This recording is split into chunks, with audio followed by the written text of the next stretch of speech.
Afternoon, everybody, and welcome to Conwell-Egan, where we have a very fun matchup today. It will be Conwell-Egan versus Pennington, two very good teams. And Sean, how did these two teams match up here today in this extremely interesting matchup? Well, Matt, Conwell-Egan is coming off of a 15-0 win this past Wednesday against Cardinal O'Hara, where Brady Guzzi had his second no-hitter of the season. They are now tied for first in the PCL, so they're coming pretty strong into this game.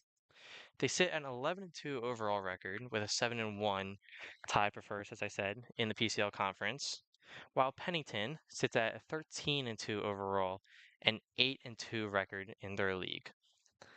It's a tough matchup today, folks, with Conwell-Egan being ranked in PA at number 20 and Pennington being ranked in New Jersey at 13. So, Matt, it's going to be a tough game. These are those games you really live for, these really, really tough games, but it's these games that build character and really show what a team's about. You can see Conwell-Egan taking the field here. How is Pennington's opening roster looking?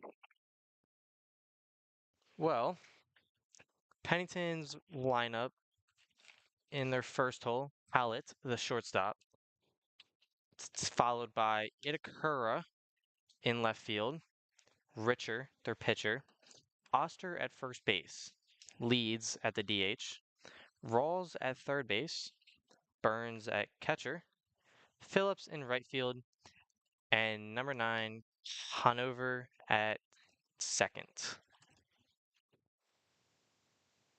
All right, this lineup, we have the stats in front of us here. This lineup looks pretty scary, pretty similar to Conwell-Egan's lineup. And up for Conwell-Egan on the mound is Sal Ruda.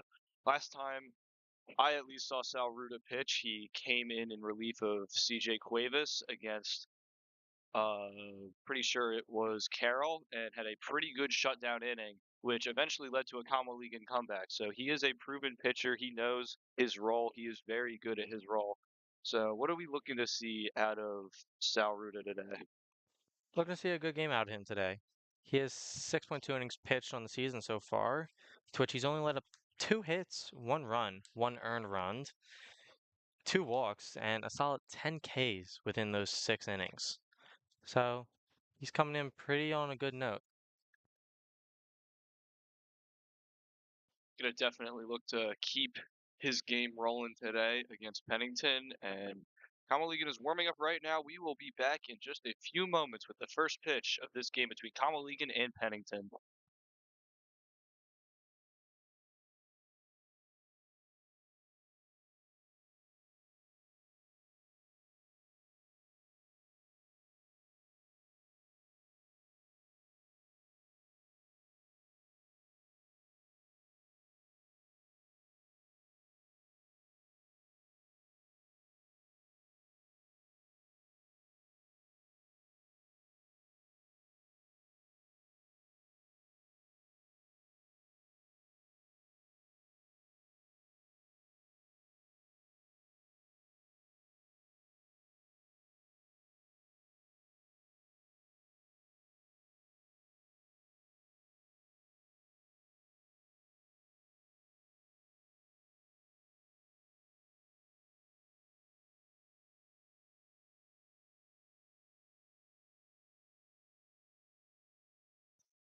Sal Ruda finishing his warm-up tosses. Conwell-Egan's defense ready to go in this game. Hallett up to the plate against Ruda, and the first pitch is in there for strike one.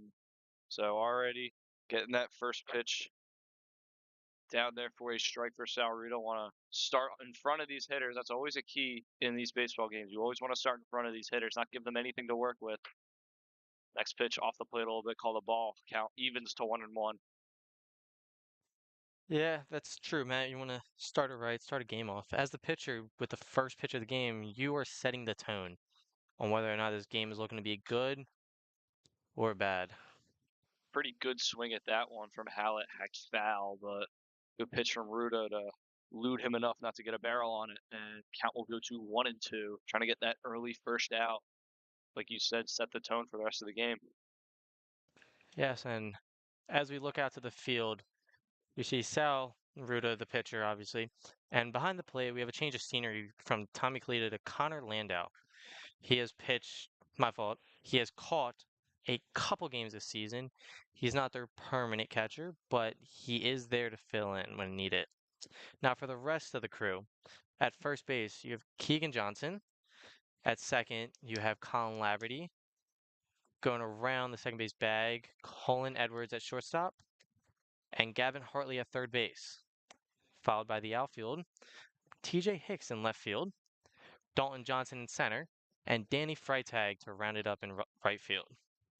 Pretty solid lineup there as the count is to 3-2. Very close pitch a couple moments ago.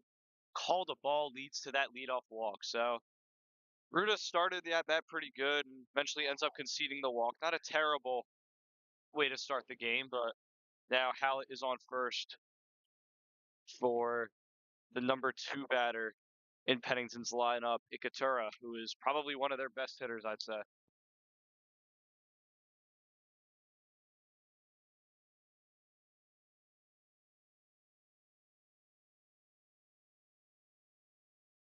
First pitch to Ikatura is in there for a strike, and Ruda will start off another count, 0-1.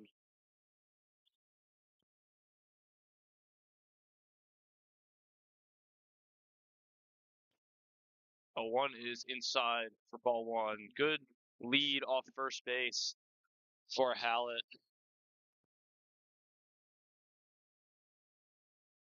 A lot of inside pitching by Ruda today. You think that's intentional, Matt? He's been working the outside part of the plate, even against the left-hander Hallett. So probably just where he likes to work, as that next pitch is shot foul. Count to 1-2. True, maybe get it in the hands, or maybe it's just a righty batter, arm side run. Not really focused on getting the glove side yet. Well, I don't know. We'll see how the rest of the game goes. See how it plays out, but good observation there. We're just got the count at 1-2, looking to get the first out. Gonna check on runner at first. Gets back safely.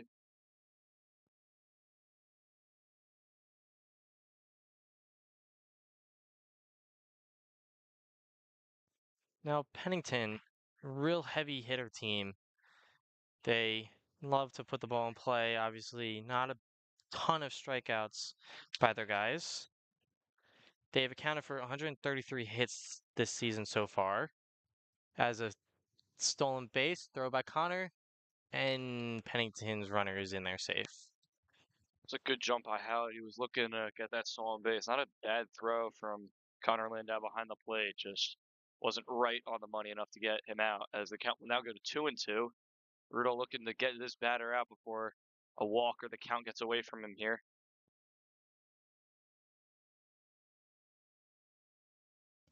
As I was saying before, Pennington is coming into this game with a 359 team average, 133 hits, 108 runs with those 133 hits, 25 doubles they have. A big, big double team they are. As Ruda comes set, takes a look, looks again, and in there for strike 3. Sal Ruda puts one away.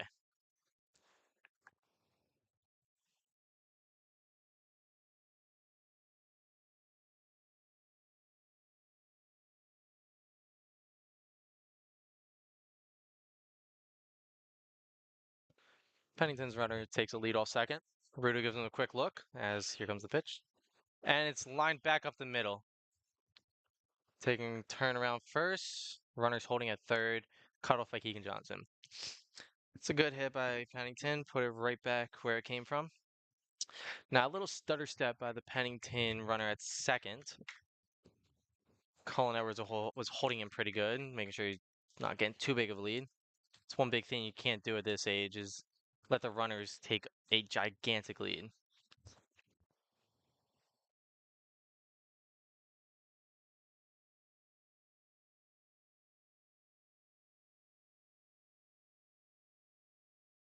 All right, runners at the corners, one away.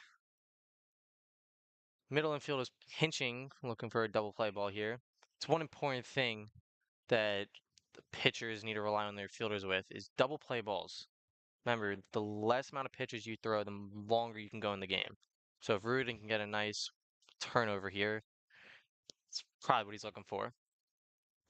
Yeah, nice little ground ball. Even if you get one run in, it's not the end of the world here in the first inning. You just want to get as many outs as you can right here. But it's a big spot for Sal Ruda. Early runners on the corners, just inside. Another ball. Again, with the arm side run, he has to try to work a little bit away from the batter. He's getting too close. Maybe he has to pull harder in his glove, try to hit the outside a little bit more. Next As pitch I clips was, the batter, and that will load them up for Sal Ruda. So bit of a mistake there, and it's going to be bases loaded for Pennington with Leeds up next. as I was sadly saying before, I don't know if he's not trusting his pitches or what's going on so far. It is the first inning and whatnot, but he's going too far into the righty's batter's box. Too much arm side movement. He has to start throwing away from these batters, or might just hit them again. One out here, bases loaded for Leeds. First pitch is hacked right side. Looks like it's drifting out of play and foul. So he'll get the first strike on him. See how he handles it from here.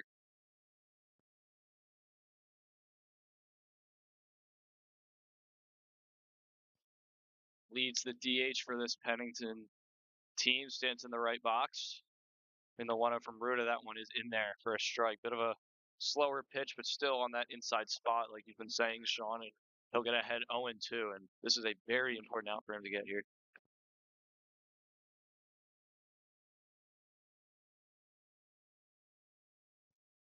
Ruda set. Leads waits the box. The pitch is tapped foul. Good foul ball there by Leeds to stay alive.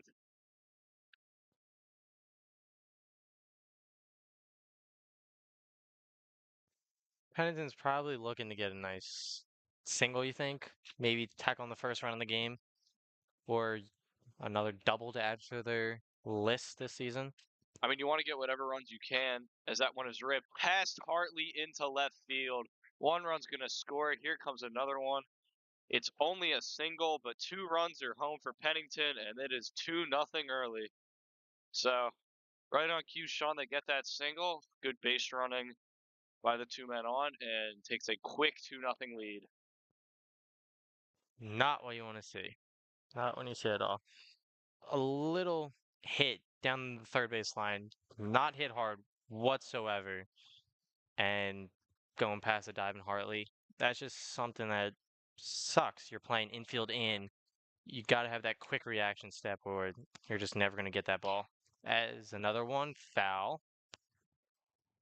Yeah, first pitch to Rawls was fouled for strike one, but he was on that pitch all the way, and if he was little better timing on that one could have been a problem and more runs. But Ruda survives that one count at 0-1, trying to get the second out. Possibly, like we said, double play ball with man on first and second. Next pitch way outside, caught by Landau nicely.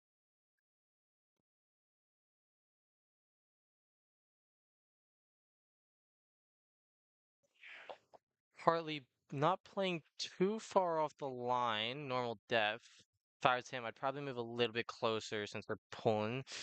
And I'll Both infielders missed that one, Hartley and Edwards, and that's just, I mean, it's a play you want to see them make, but it was kind of right in between them.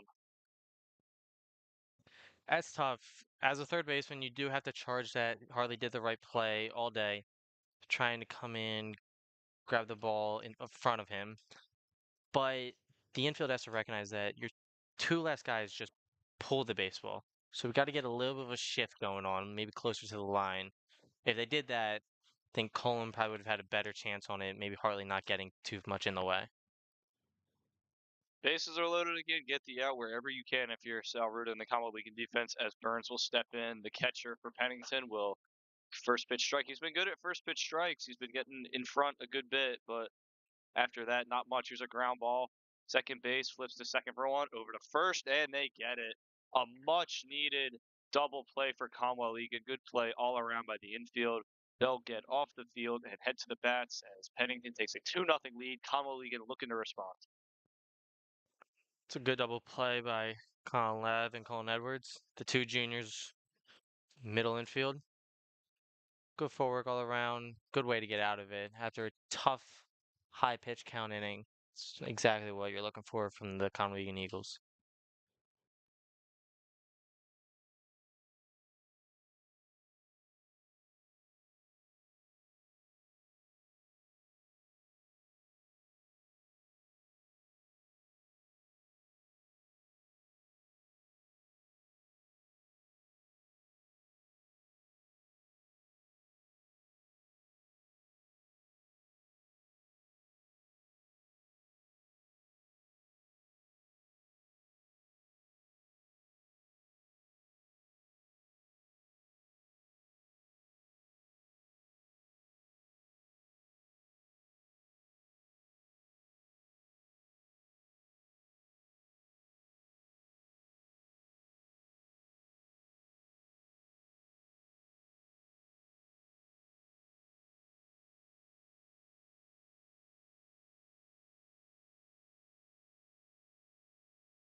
Back here in the bottom of the first inning, Conwell-Egan trailing Pennington 2-0. And Sean, how's that lineup looking for Conwell-Egan this afternoon? Well, it's not much different than what we've seen all season. Keegan Johnson leading off, followed by Danny Freitag, and then Brady Guzzi at the DH spot in the third hole. Connor Landau coming behind him in the fourth, the cleanup, followed by TJ Hicks at 5, Hartley at 6, Cullen at 7, Dalton Johnson at 8, and wrapping the lineup with Colin Laverty at 9, as there is a ground ball to second base. Pennington throws a first, one away.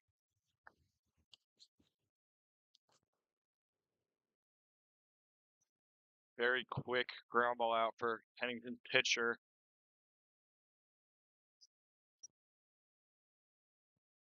Richer, their number one on the mound, will now face Danny Freitag as he swings and misses at the first pitch for strike one. And that initial ground ball out, only one pitch in. That's something that Sal Rudo was looking for that he wouldn't get, but Richer able to get the ground ball out, early swing from Keegan Johnson. There's another breaking ball drops in there for a strike. It's 0-2 right now to Freitag.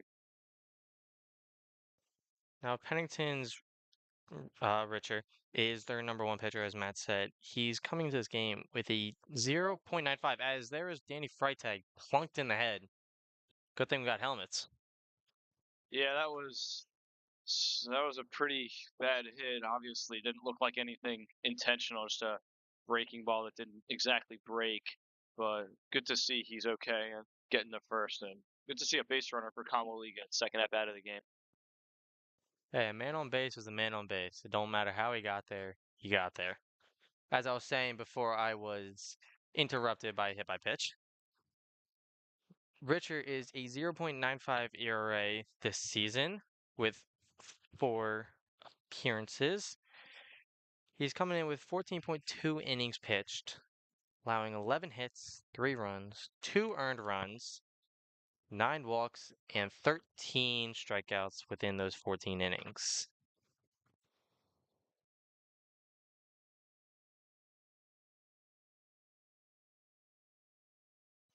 Richer looking to throw over on Freitag. It was a good pickoff move, not getting him there. Now Gussie drives one to center field. Center fielder going back, just makes the catch. And there's a fly out for Conwell-Egan and 2 outs on the board. 2 quick outs, but both those outs were Pretty good contact. Johnson squared that ball up pretty good. Just couldn't get it in the air. That was a good fly ball there from Guzzi, just right at someone. So 2 outs, 2 contacts. Something positive from this inning. And now Connor Landau, the catcher, will step up in the 4 hole. Cleanup hitter, Connor Landau. Doing pretty well. 4 hole hitter. I don't think we've seen him much at this spot. He's been bouncing around a little bit between the 4 and the 5. But he's coming in here with a 393 average, 11 hits, and 11 RBIs.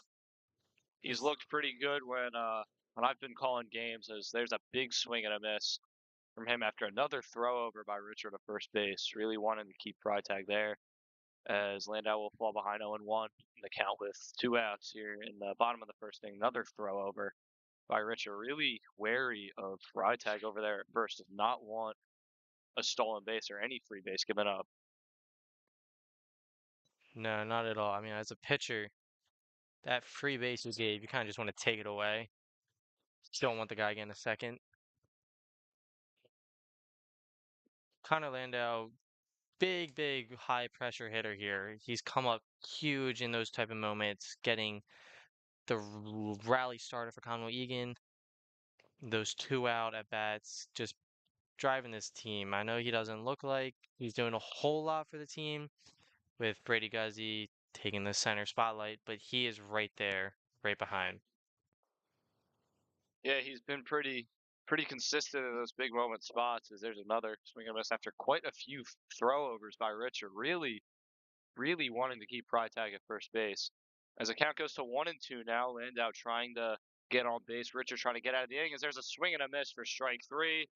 And Conwell-Egan goes down pretty quietly in their half of the first. So that's the end of the first inning. We will go to the top of the second. Pennington leading Conwell-Egan 2-0.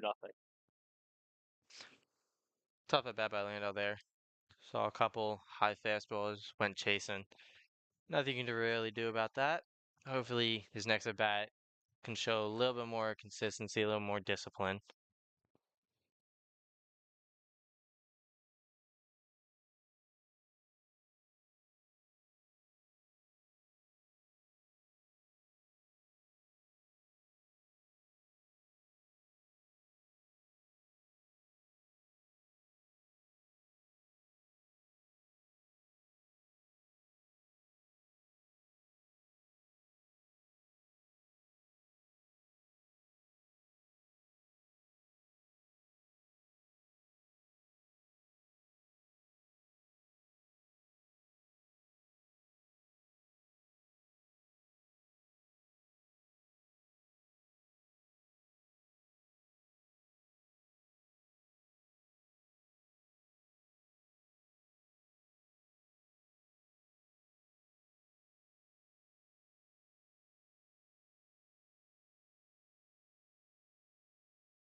Sal Ruda looking to come out for his second inning of work here, try to quiet it down a little bit. Pennington with a bit of juice going from that first inning, putting 2 runs on the board. As Phillips, the right fielder, will step in and take a first pitch ball from Sal Ruda.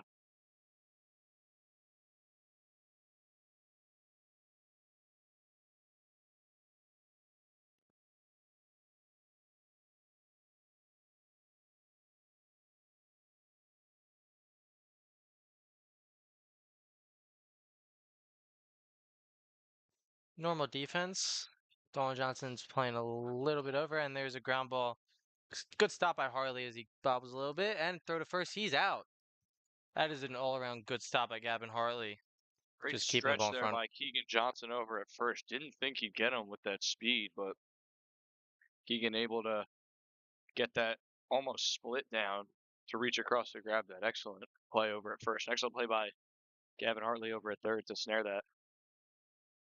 So there's that quick first out Ruda was looking for last inning. Gets it this inning. And now Conover will step in for Pennington, number 9 hitter, batting from the left side. First pitch in there for a strike one.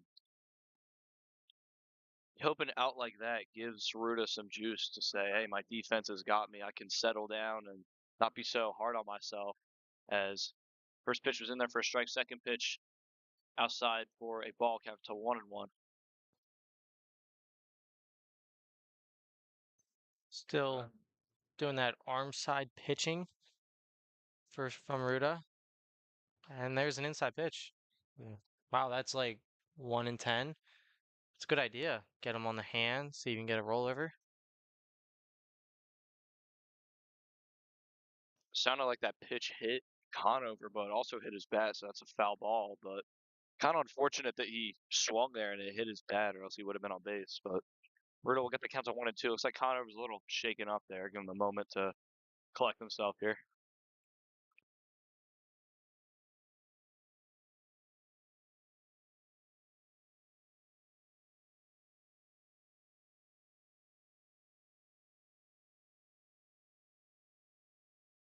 So how do we think Conwell-Egan has been doing so far this season? I mean, they're obviously winning games. We all love to see that. But PCL playoffs will be here in no time. Couple of weeks, I believe. 2, maybe 3. What we think they're gonna go for with that? Yeah, they just got to be prepared. This was a really good game for that. It's non-conference, so not a ton of pressure. It's not a necessarily must-win, but it's definitely a very good measuring game to see where they're at with those top teams. As count at 1-2, Ruda throws an outside, another arm side pitch there. Evens up to 2-2. Looking for a strikeout here and also get 2 outs on the board here in the bottom of the second inning. That top of the second inning, that one's poked over to second, thrown over to first in time. There's 2 outs, so pretty good top of the second so far for Ruda.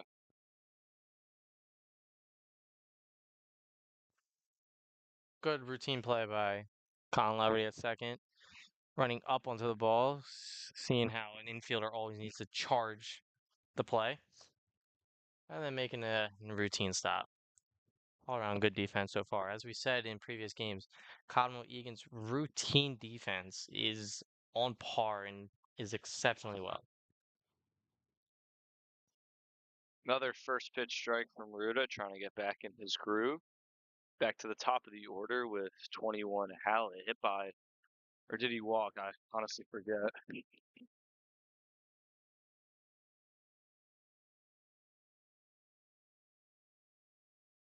Hallett did walk his first at bat, sorry for that. But Ruda quickly ahead, 0-2, looking to get a strikeout and get Conwell-Egan back to the bats. Here, count 0-2, and the pitch is way inside. Count to 1-2.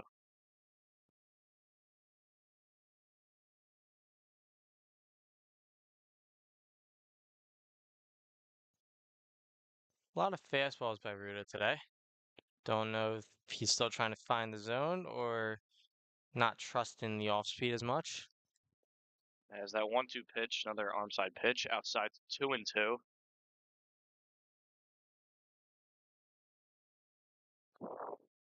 Gonna keep this at bat in front of him, not let it get away from him. As Ruda comes set to Hallett, the lefty.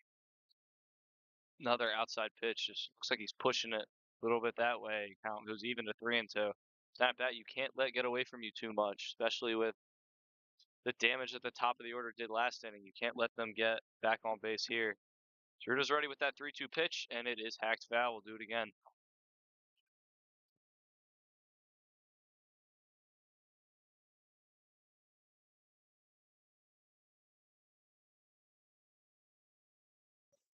It's a nice weather day today. Not too rainy at all. My fault. Not rainy at all is what I meant to say. Solid 73, part wind chill as there's a foul ball. Now, can't say it's not too rainy tomorrow. Good thing we're playing today, not tomorrow, as 100% chance of rain. Yeah, this weekend's not looking too good, Sean, with that rain, but good thing we got a nice sunny day here today. Last pitch was fouled back. Ruda ready for that 3-2, trying to get out of the inning, and it is bounced low in front of the plate, ball four, and Hallett will get on for arguably their best hitter, Itakura.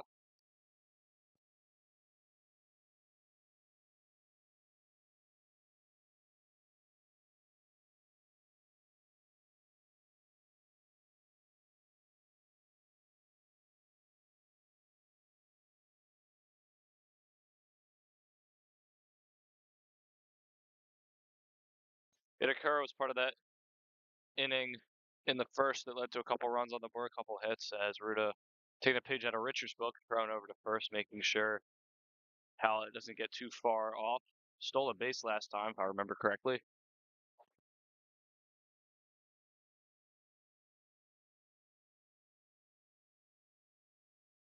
Ruda set with the first pitch to Itakura, and that one is on the inside for strike one, count to 0-1.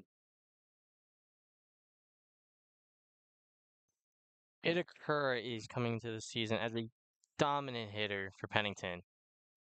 In the 14 games played, he has a 600 batting average. 600, may I say.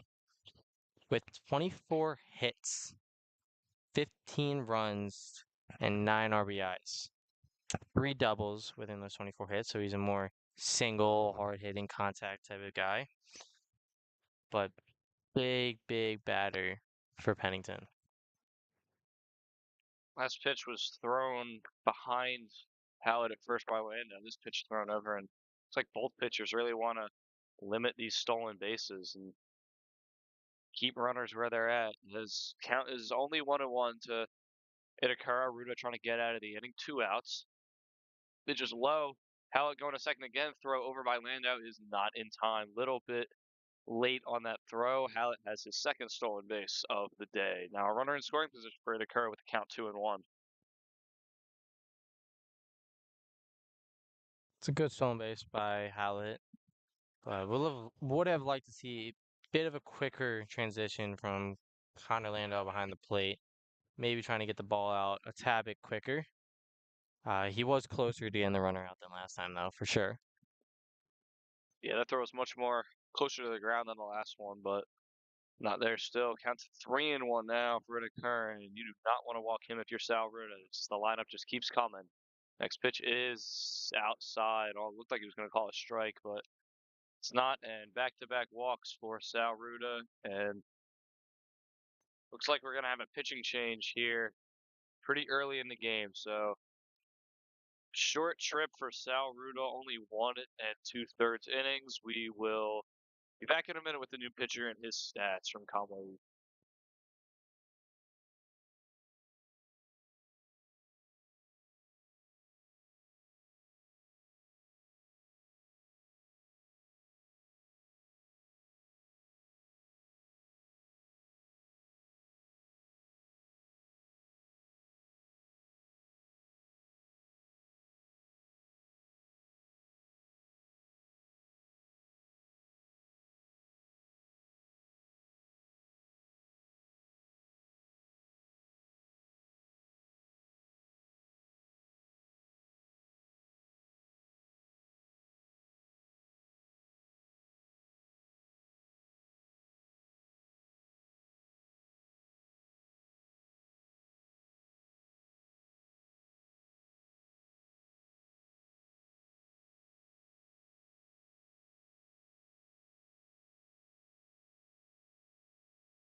the new pitcher for Conwell-Egan is number 23, Nick Waldron. Normally a third baseman, coming into a pretty awkward situation here. Never really pitched before. And Sean, what can he do as a position player coming into a game like this? I'm sure he's just taking his tape off. Thought they were pulling him for a second. Waldron needs to just throw strikes. Just put it in the box. Get some weak contact, some routine ground balls. Egan, with the routine fielding they have, can do well with those. Just fastballs, maybe some changeups. Just throw strikes. He's got a pretty difficult task here with Richer at the plate, as there is a first pitch strike from Waldron. Pretty good way to start, but again, pretty difficult situation. Runners on first and second. Only 2 outs though, so can get out of it pretty easily. But got to face their best hitter in Richer. Count on one. Next pitch hacked off foul, and two pretty good pitches there from Waldron to start it off. Get the count to 0-2 very quickly. Looking for a possible 3-pitch at bat here to put it away.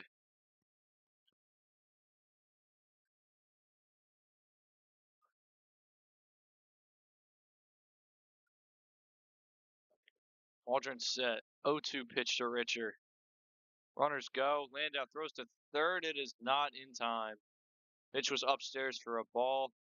Double steal on for Pennington, and now it is third and second with 2 outs. Still 1-2 to Richer. So Waldron can still get out of it with a pretty easy path. Just got to be very, very accurate here with this next pitch. Looking to get Richer out.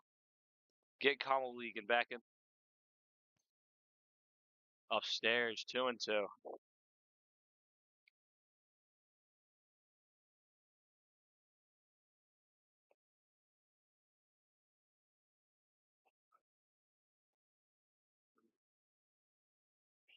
Waldron set. 2-2 pitch coming home.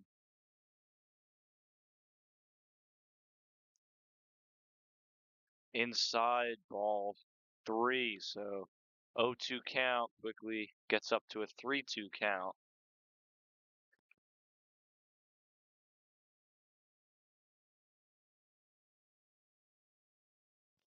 3-2 pitch on the way from Waldron. Is popped up. Right side, Keegan Johnson going to the fence, and it is well out of play. We'll do it again at 3-2. Tough game for Conwell-Egan so far. I mean, the 15-0 win against O'Hara, it seems to be a lot different than this game. But then again, they did have a different lineup out there than they do now. A little bit more of a relaxed lineup today. As Waldron comes set and the pitch, it's high. Ball 4 as Pennington takes the walk for another inning, another set of bases loaded. Next hitter is Oster for Pennington. Looks like a pinch runner coming in now for Pennington over at first base, but second inning with the bases loaded for Pennington. Still 2 outs though, so Nick Waldron just needs literally anything to go right here, and he'll be out of the inning without a run given up. As first pitch to Oster is upstairs for a ball. Looked like that could have been there. Count to 1-0 to start the at bat.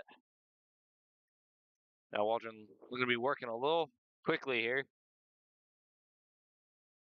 Pitch is in there for a strike, evens it up at 1-1.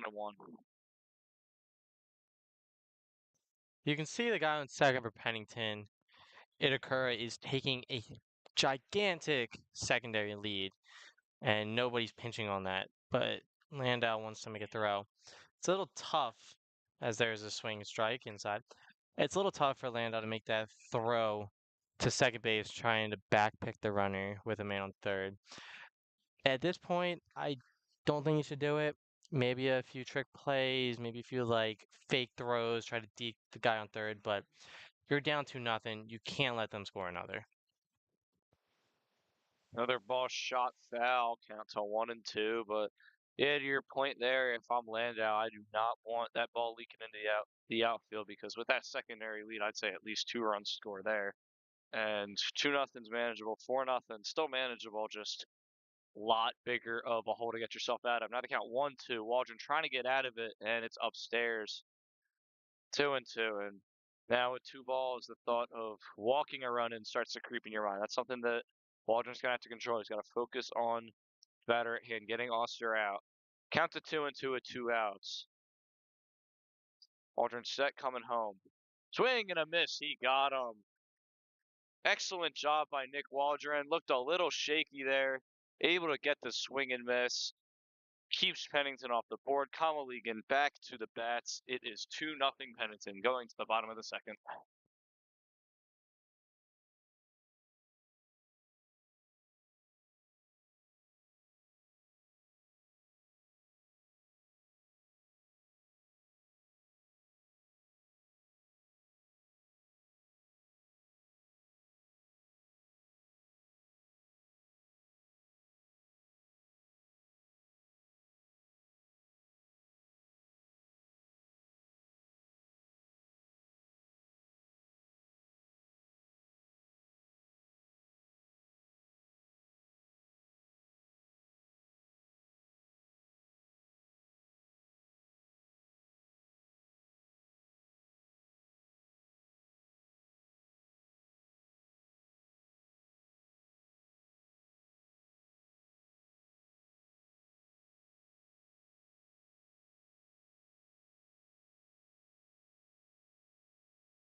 TJ Hicks stepping back up for Conwell-Egan to start the bottom of the second, looking to get something going to respond to Pennington's offense. Richer staying in there. First pitch is tapped foul, and swing early seems to be the thing Conwell-Egan's going with here on offense.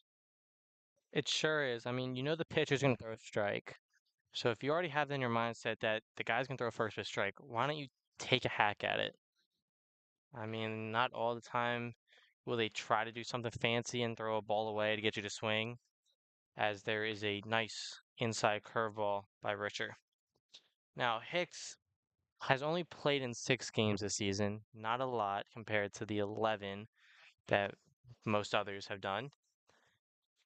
He's coming into the game with a 111 average, one hit and one run, one RBI. So not doing much at the plate for Conwell-Egan, but then again, he does not have that many games, that many at bats as everybody else.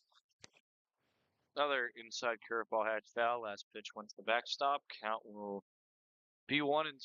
Stay 1-2 for TJ Hicks here. Trying to get a walk, get on base, something. Like you said, don't ask how they get on base, just that you did get on base. Trying to start something for Conwell-Egan to respond. 2-0, not a crazy hole to pull yourself out of in a 7-inning game. Let's see what Conwell-Egan's got here. Count it 1-2 to Hicks. Richard Shetton comes home. Swing and a miss. Good ball in the dirt there. We'll get the first strikeout, and Hicks is down. Gavin Hartley up next.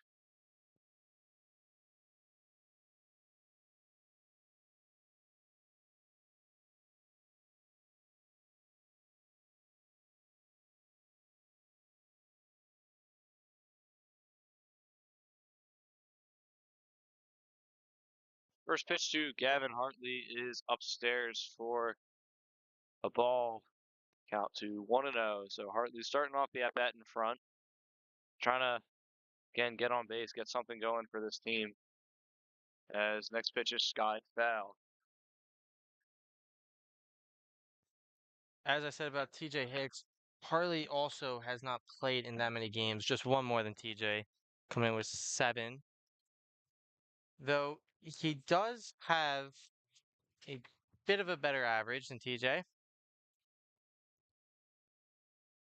He's sitting at a 286 average within those 7 games.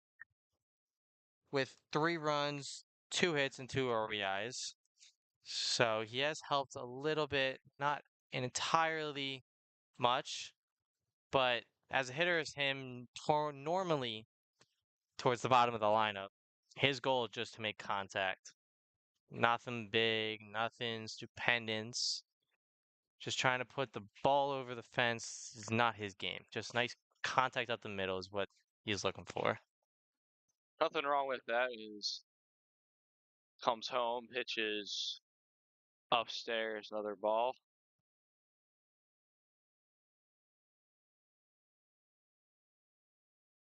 Count to 2-0. Richer falling behind a little bit here. Next pitch is hit foul behind the plate. Be 2-1.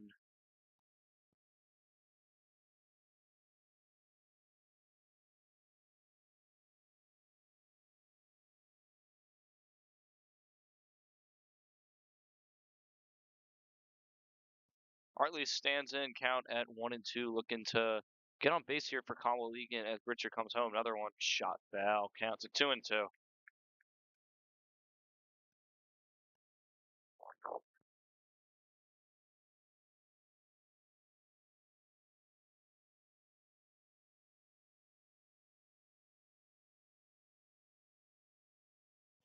2-1 now, looking to. And on pitch is low. Excuse me, count wants to win 3-2 because Hartley is walking towards first. So another base runner for Conwell-Egan. Not a hit by pitch. Another walk here. So base runner with 2 outs, looking for their first hit of the game with Colin Edwards coming up. It's good at bat by Harley there. Getting to a close stance as he dives back to first base. He was in a close stance, more of a fighting stance. Now, when you have strikes on you, you kind of got to tense up a little bit, and you kind of feel like at that point, just put the bat on ball. To which that is what Harley did. Just put a bat on ball, fighting with those foul balls. Great at bat. Great at bat. Gets a man on base. 2 outs, but yes, still anyone on base is good. As Colin Edwards tapped that one foul, count to 0-1. Before that, another throw over from Richard, just trying to keep the runners there. Really wary about that. Both pitchers have been. Not a terribly big lead for Hartley first, and there is another throw over. Not, again, like I said, not a very big lead by Hartley at all. Over at first, just really wants to keep the runners in check here as counts only 0-1, excuse me, to Colin Edwards. Standing in from the left side against right-handed pitcher. Comes home. That one is on the corner for strike two. So quickly 0-2 now. Now, Edwards is doing pretty good this season as his first full season on varsity as a junior. He has 9 games played. That's 2 less than the 11 from most others. And he has a 467 average. As there is a pass ball as Harley takes second. Rounding second, maybe, as he's stopping there. Catcher could not find that ball at all. He's lucky that Hartley didn't get an amazing read on that, or else Hartley probably would have been on third. But rather play it safe at this point in the game, get a runner in scoring position. So now count to 1-2 against Edwards. Time called. And looking to have a little chat with Richard here.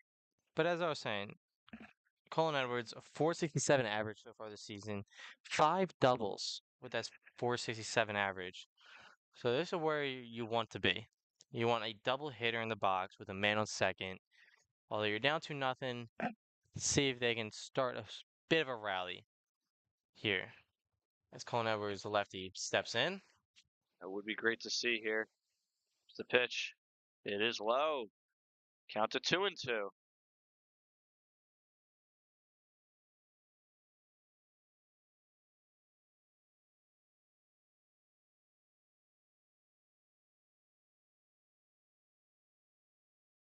Excuse me, there was only 1 out here. Count to 2-2 now to Colin Edwards. A little bit more breathing room for the Conwell-Egan offense.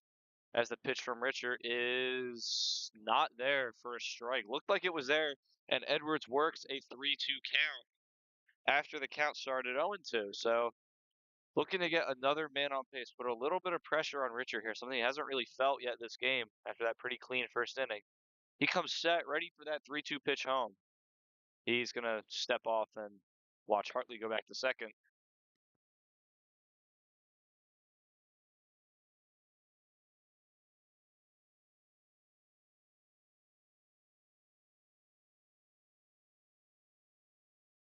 Next pitch from Richard was fouled back, and Edwards will keep the count of 3-2.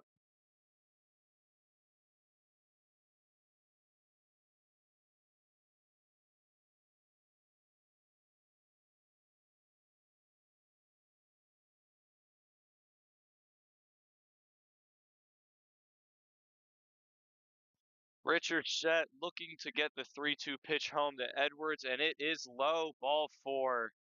Ball got past the catcher a little bit. Hartley didn't advance, and Conwell-Egan's got a little something going with one out here in the bottom of the second.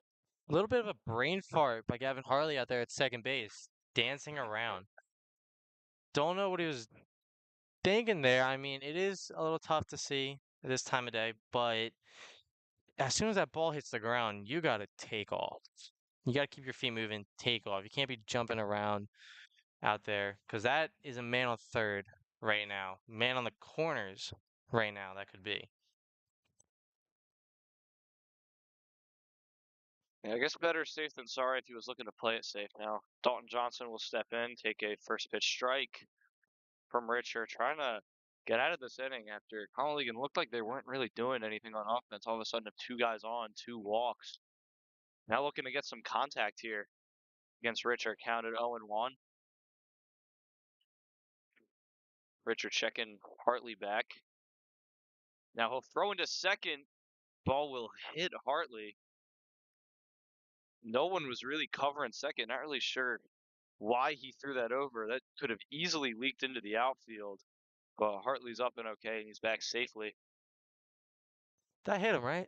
Right in the ribs. Yeah, it looked like it hit him upper body-ish, yeah. Good that he's okay. I mean, good dive back and everything. Little bit of a brain fart by the Pennington catcher there, too. Throwing that with nobody covering. Yeah, shortstop's definitely pinching it a little more after that to second base. But yeah, there really wasn't anyone near the base. Probably just wanted to get back Hartley. But now the count is 2-1 with one out. Dalton Johnson looking to get the ball in play here, and he sends this one to left. Going back, and it is at the base of the fence. Hartley scores. Edwards flying around third. Dalton Johnson pulling into third, and there is a triple. Dalton Johnson ripping it to left field, and Conwell-Egan has tied it. Oh my That goodness, is I a was not expecting great that. hit.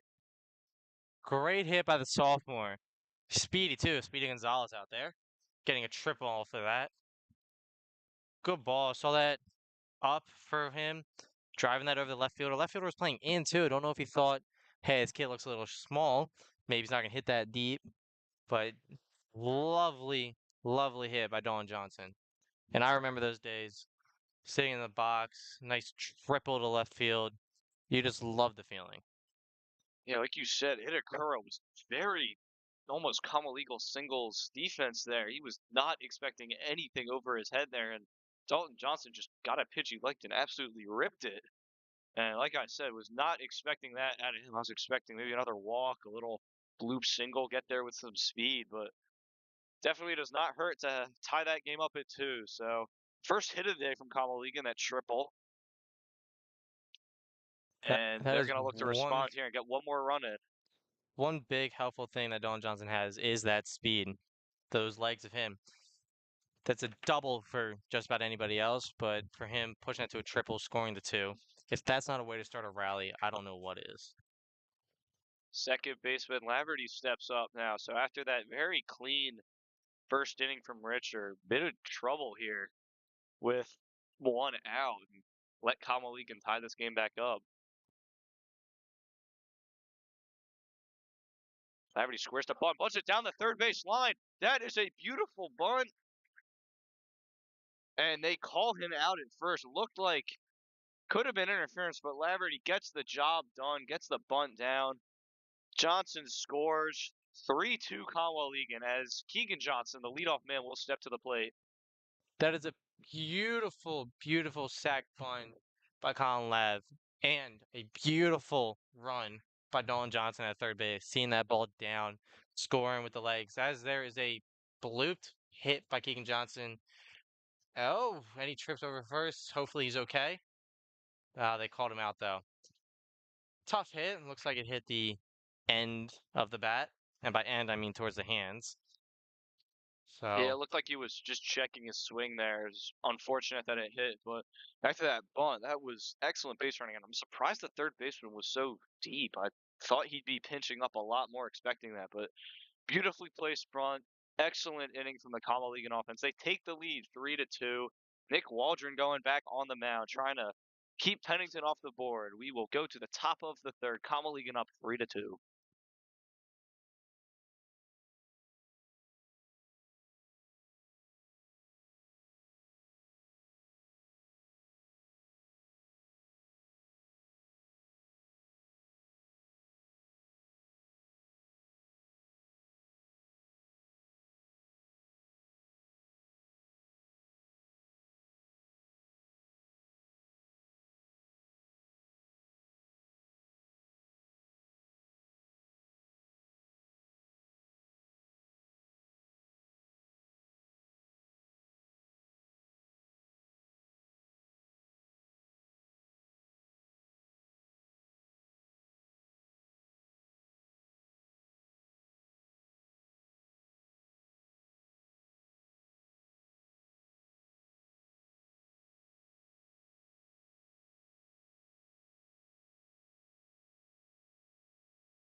Nick Waldron back out there for Conwell-Egan after that excellent offensive inning.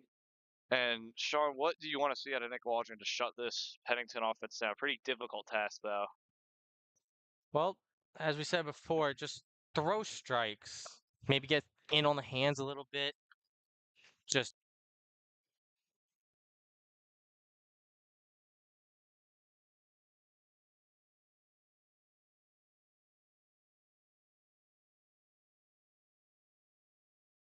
Leeds absolutely smokes that first pitch foul. Look out, third base coach for Pennington, but there's a first pitch strike from Nick Waldron, get in front 0-1. Trying to get another strike on Leeds here. Next pitch is outside, evens up at 1-1. Thus far, Pennington has 2 runs on 2 hits. Conwell-Egan's 3 runs on 1 hit. That big 2 RBI triple by Dalton Johnson, followed by sac bunt from Colin Laverty. 1-2 pitch is, I don't know where that's at, but it's a ball. Looked pretty much like it was a strike. Must have been high. Counts 2-1. Leads the DH, calls for time, and he'll step out for a minute.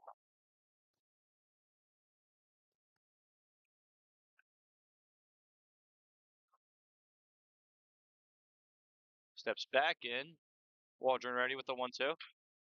That one is skied to the left side. Hartley over. Does he have a play? It is right at the fence and out of play. Hartley went all the way over trying to make that catch, but it's out of play. Count will go to 2-2. good pitching by Waldron so far. Now just gotta keep pounding the zone. Try not to do anything fancy. No balls in the dirt, getting them to swing and miss. Just keep pounding the zone. Make the kids swing. Weak contact is all you need. And there's a hit by pitch. That one, nothing intentional there. Just not a pitcher pitching. That's all I can really say to that one. Just got away from him a little bit there, and Pennington's got their first batter on. Yeah, you're right there. Waldron's not a everyday pitcher for Conwell-Egan Eagles, so that's almost expected out of him as he gets on the mound. It's just a tough break being an infielder coming into pitch, not really knowing too much about that position, not really training too much on that position. Kind of almost just having a catch, but with somebody hitting. Pretty good way to describe it for position player as next batter will step in. Here's another steal. Good throw by Landau. Did he get him? No, he didn't. Oh my goodness. It looked like Edwards got his foot, and that's something that you miss not having a second umpire for. Only the home plate umpire there to make the call. Can't put too much blame on him. He's got to call it from all the way back behind the plate, but still, Edwards most likely got his glove in there. As there's a runner at second, another stolen base. Ball thrown there too. Count 1-0. Another bunt. Waldron fields it well. Infielder fielding from the pitcher's spot, pretty sure-handed. He'll get the out and the sacrifice to move the man to third. Successful. That was a good throw by Connor Landau. I mean, the third throw of the day, also a steal. We did look like it. Colin Lab got him on the foot. I think from all the way up here in the booth that he did get him in the foot. A little tough for the umpire to see, as you said, but just unlucky. And nothing you can do there about the bunt. Fast runner, fast batter. Waldron just had to field it and get rid of it right away. Almost take the out at this point. You can still fight to keep the guy on third. Just good defense so far as Conwell-Egan plays in, trying to protect that 1-run lead. Yeah, pretty much all you can do there as the pitcher. As next batter is Burns, he'll step in there, take strike one. Burns, the catcher for Pennington, batting from the left side. Rare left-handed bat in this lineup. Looking to bring man on third home. Leads for Pennington. Try to tie this game up after Conwell-Egan had a 3-run second inning. Next pitch is upstairs. That's 1-1.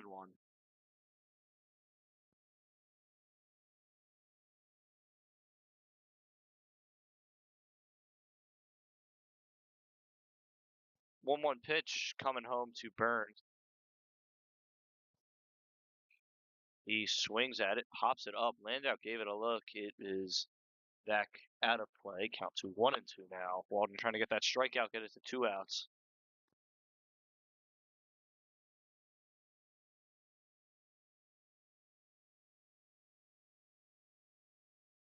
Count to 1-2 now. Waldron trying to get that second. I'm not really sure why Burns hasn't attempted a bunt yet, trying to get that run home. But he stays square to hit, and pitch is tapped to the right side. Johnson fields. Will tag him out. Holds the runner at third. Burns slipped there a little, and pretty unproductive out by Burns. Expect him to bunt there, and he didn't. Well, as a Pennington hitter, I'm not sure Burns is the type of bunt guy. Looks like the guy that's going to get something hard, a hard ground ball, a hard line drive, which is what Pennington was probably looking to do. Now, commotion down the first base line, tough. Burns did slip. Nothing on Keegan Johnson there pushing him. Nothing like that we saw. Just all around tough for Burns to fall in there. Good play by Keegan Johnson though. Now, Waldron will get that all-important second out to try and hold leads over at third. As next batter is Phillips for Pennington. First pitch is low. It goes to 1-0. Next pitch is upstairs, 2-0.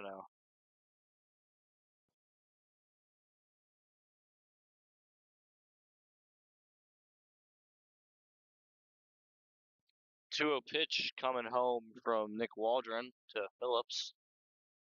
It is ripped up the middle, but right at Colin Edwards. He'll pump and throw it to first. A clean inning by Nick Waldron. Gets a man to third, but keeps him away from the plate as Pennington puts up a 0.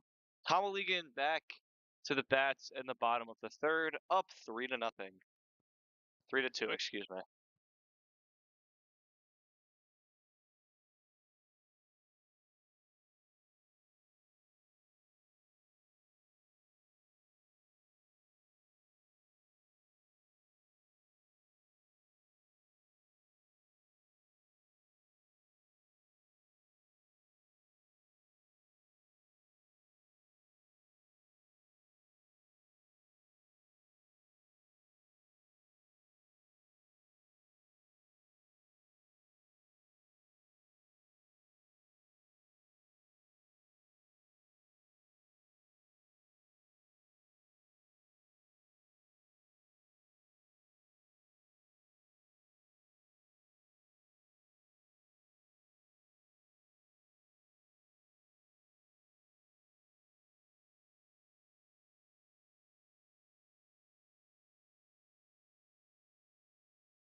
After the 3-run Conwell-Egan inning, Richer will get back on the mound for Pennington, looking for a bit of a shutdown inning here, trying to keep Conwell-Egan's offense at top of the order off the board. Danny Freitag will stand in. First pitch is set foul. There's another early swing and a count for Conwell-Egan.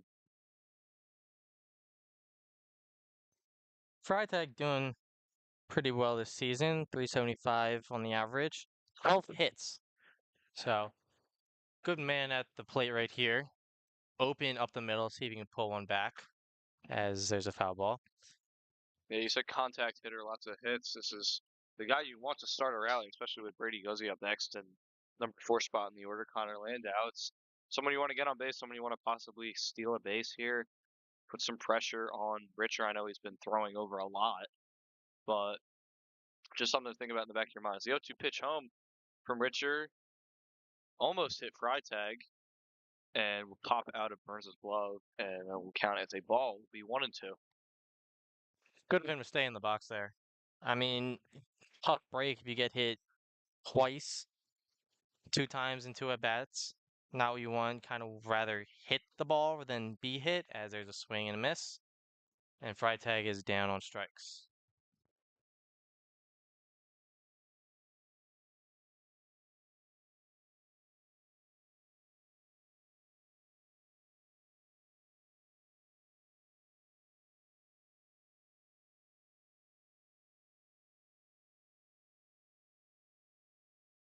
Brady Guzzi will stand in as the next Conwell-Egan hitter, DH. Off day for him pitching, coming off that no hitter. I think it was 15-0 win against O'Hara. As first pitch went to the backstop, count 1-0. Richard steps off here, trying to get another out and keep Conwell-Egan quiet in this inning. Can't let them get any insurance runs here if you're Pennington. You gotta keep them off the boards. Next pitch is poked foul by Guzzi. Count to 1-1. It's a little hard to see the bat, but he is using the new 2026 Combat bright blue and orange. I know we've talked about pretty bats this season so far, and that is one good looking bat. He has been using it really well, and it is a good choice for him. See what he does with it here in this at bat. Count 1-1. It is in there for strike two, and yeah, that is a pretty bad. I can't really speak to bat models as much as I can hockey stick models, but if I played baseball and had a lot of money to blow, that's something I would probably get. As the next pitch from Guzzi is driven to left. Itakura going back, he's got some space and he's got it. And another fly ball out from Guzzi. Good contact, just getting right at someone. As 2 quick outs for Richard, trying to have that bounce back inning as Connor Landau steps to the plate. This time a black and blue, a little bit of neon pink, I think I see there. Can't really tell if it's neon pink or bright red, but you're right on the black and blue. Conwell-Egan colors, I might say. Pretty good choice for your school as that first pitch is in there for a strike. Let's see if Connor Landau can make some noise with that bat. Get on base and maybe another rally for Conwell-Egan. His next pitch is outside for ball. It's 1-1. I really enjoy his setup, Connor Landau in the box. Very relaxed, not tensed, just there to be there. And as he needs to get ready when he does, as a hit back up the middle, pitcher tried to do something fancy, and he's thrown out Landau running by. well up the line there. Just better throw and catch by the infield. So there's that shutdown inning we talked about for Pennington. Let's see how they respond in the top of the 4th inning with Conwell-Egan leading 3-2.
Nick Waldron coming out for another inning of work. It's been pretty good so far for not a normal pitcher, but he's now got the end and middle of the end and beginning, excuse me, of the line to deal with. First batter will be Conover, the 9 hitter. Then we'll go back to Hallett and Itakura, the pretty good hitters to do up. But first, he's got to get through Conover, the 9 hitter. Only 2 hits on the day for Pennington as Waldron set for that first pitch home, and it is well inside for a ball.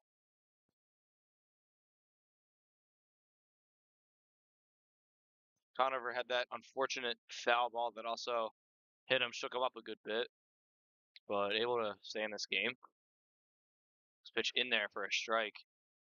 And Waldron just seems super relaxed out there for, again, someone who's not really in these situations. He's normally standing over there at third base looking for ground balls, but now he's controlling the game, and he's doing a very good job at it so far. So that next pitch is driven to center. Dalton Johnson relaxed out there, calls off TJ Hicks, and makes the catch. And there is a quick first out, something that he and the Conwell-Egan defense hasn't really gotten. So that's a very good thing to start the inning with. It very much is, Matt. Just a nice first batter, first out. Is what Conwell-Egan needs, as they have this 3-2 lead. They are confident when they have the lead, I might say. Now Hallett will come up and relax. That bat is done. Now here comes the heavy lifting of the top of the order for Pennington. First pitch is upstairs for a ball. Now, the outfield is not playing what looks to be their normal no singles, or my fault, no doubles. Wait, is it the no doubles or no singles? It's a no singles outfields where they play very shallow, take away that bloop hit single. They seem to be playing more farther back to the fence, nothing over their heads type of deal, which is not common for their fielding work. Pretty good off-speed pitch just now. Got him to swing and miss. There's a fly ball to center. Dalton Johnson going back again. Turns around a little bit, is there and makes the catch. And 2 pretty good fly ball outs there against one 9 hitter and another really good hitter who stolen a couple bases, made some noise on the base path. As I said, that is the no doubles outfield that they're playing today, which is a little different than from their no singles. If they were playing their no singles outfield, I'm very sure that is probably a double to the wall, man on two. But luckily, they have that no doubles outfield going on with them, and they're taking away those deep, deep hits. Now he's got Itakura to deal with. Very looming figure in the box. Very tall, lanky frame. So take a ball low for ball one. Count to 1-0. How impressive would this be if Nick Waldron got through this inning? I don't want to do an announcer's jinx or anything, but that would just be great for Conwell-Egan. There's another strike, 1-1. Don't worry, I don't think the announcer's jinx are on you. They're more on me, so I'm trying to say nothing, and I'm gonna let you have all the talking. You and John Velez for that basketball game back in the winter as count to 1-1. Another pitch coming home is shot down out of play. Count to 1-2. 1-2 here. Waldron, more of the fastball pitcher. We think we go inside, maybe jam the hands, or low and away pitch, try to get him to swing. Otherwise, Itakura looks to be swinging, so I let's want to see see what he that does. off speed he got Hallett on is that one is flared into right field for a base hit. So there's that stupid announcer jinx gets me there and very weak contact. He Itakura just kind of poked at it, able to flare it into no man's land in right field. And there's a runner for Richer, the pitcher and do it all hitter for Pennington. And a big spot here. Man, only on first, 2 outs, but can't be too cautious with this type of hitter up as Waldron comes set, checks over, and now comes home and well inside. Landau pops up, looks for a throw over, holds off. Connor will have to be on his feet behind the plate here. I mean, 3 stolen bases already this game, and Itakura looks to maybe be trying to get another. Not yet, at least. Most guys on Pennington have looked for steals, no matter what the out situation, whatever situation is. But right now it's 2-0 with 2 outs to Richer. Waldron trying to Hey, I mean, if you can advance a runner, advance a runner. An extra 90 feet is always what you're looking for. big secondary lead there, jumping off. Looks like got a switch up at first base. Looks like that's CJ Cuevas over there coming in for Keegan Johnson, and now Waldron stepping off the mound, possibly injured. They're gonna take a look at him here.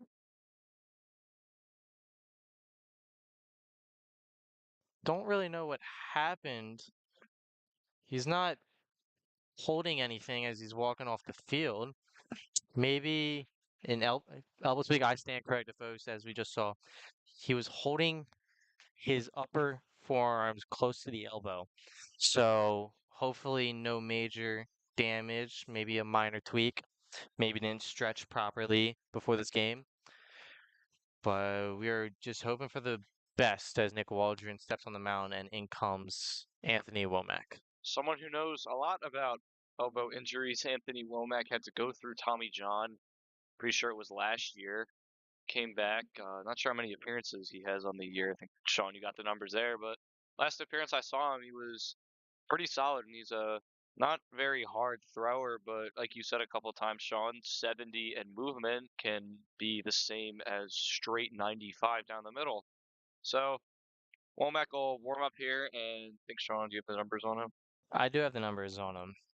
Anthony Womack is sitting at 5 innings pitched so far this season, allowing 1 hit, 1 run, 1 earned run, 3 walks, and 4 strikeouts. He has not given up any extra base hits. Let's hope he stays like that today. Now, he does have a 1.4 ERA, which is pretty good in this league. Now that this is out of conference league, we don't know how that 1.4 ERA will hold up for him today. But if we know an Anthony Womack, as a bunch of us do, he will be just fine.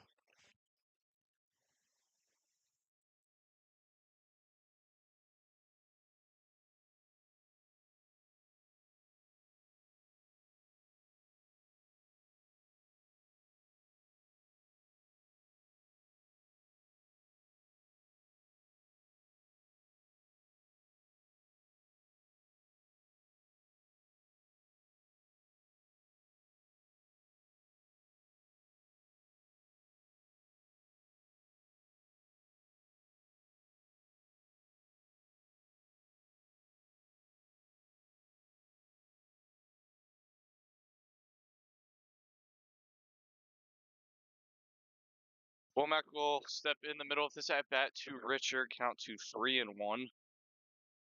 As this pitch is driven to center, Dalton Johnson drifting over. Freitag is there and he's got it. And Anthony Womack, only a couple pitches to do it, but he stops any threat of any runs for Pennington. Good relief there. Gotta hope Nick Waldron is okay. Key part of that third base defense for Conwell-Egan as Pennington goes back out. Conwell-Egan tries to extend this 3-2 lead. Going to the bottom of the fourth.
Jay Hicks stepping back in for Conwell-Egan in the bottom of the fourth inning. Trying to get some insurance. Looks like Richer is still out there for Pennington, trying to shut down again. There's another ball bounce. Hasn't really been as clean as he's been as in the first inning. Had a good shutdown inning last inning, but did have a bit of trouble to get through in that 3-run second inning. And his first pitch is a ball 0-1 to TJ Hicks.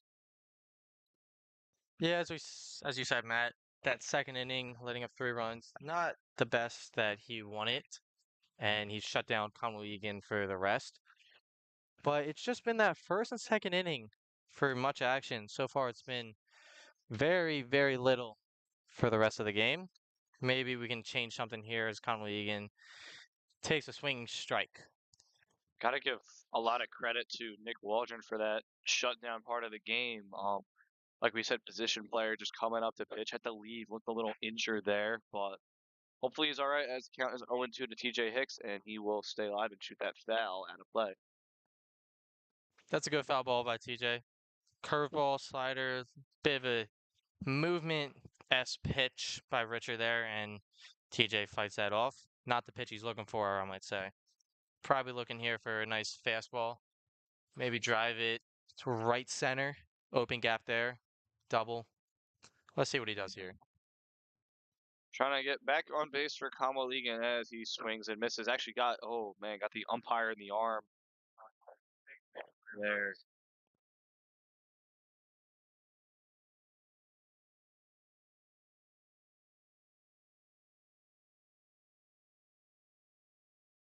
We're going to take a little pause right now as the umpire gets his arm moving again.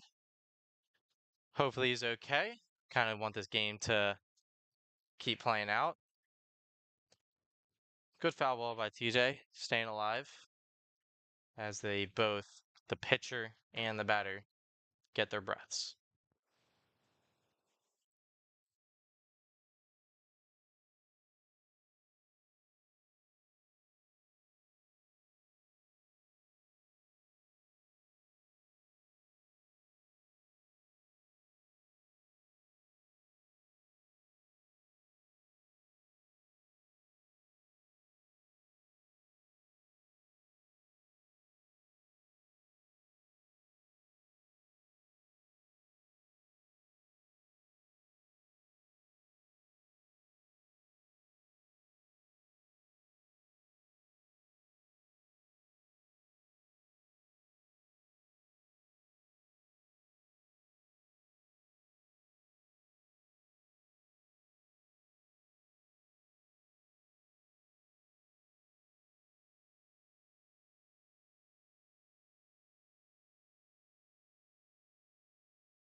Umpire seems to be okay. Got an ice pack on his arm. Hope he's feeling better after that. 0-2 pitch to Hicks, and he swings and misses for strike three. So bit of a delay, unfortunate end to the at bat there. And Gavin Hartley will step back in.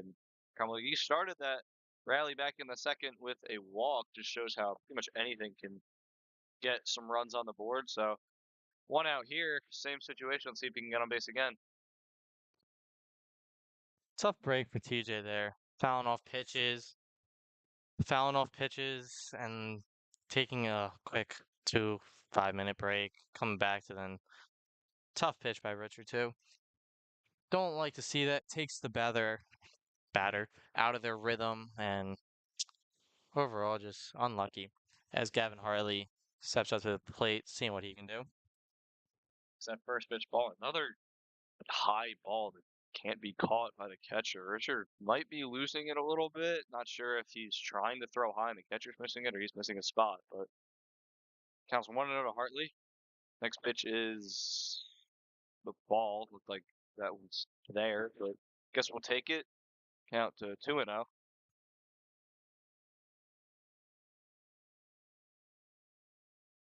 Other pitch looked like it was close to that same spot.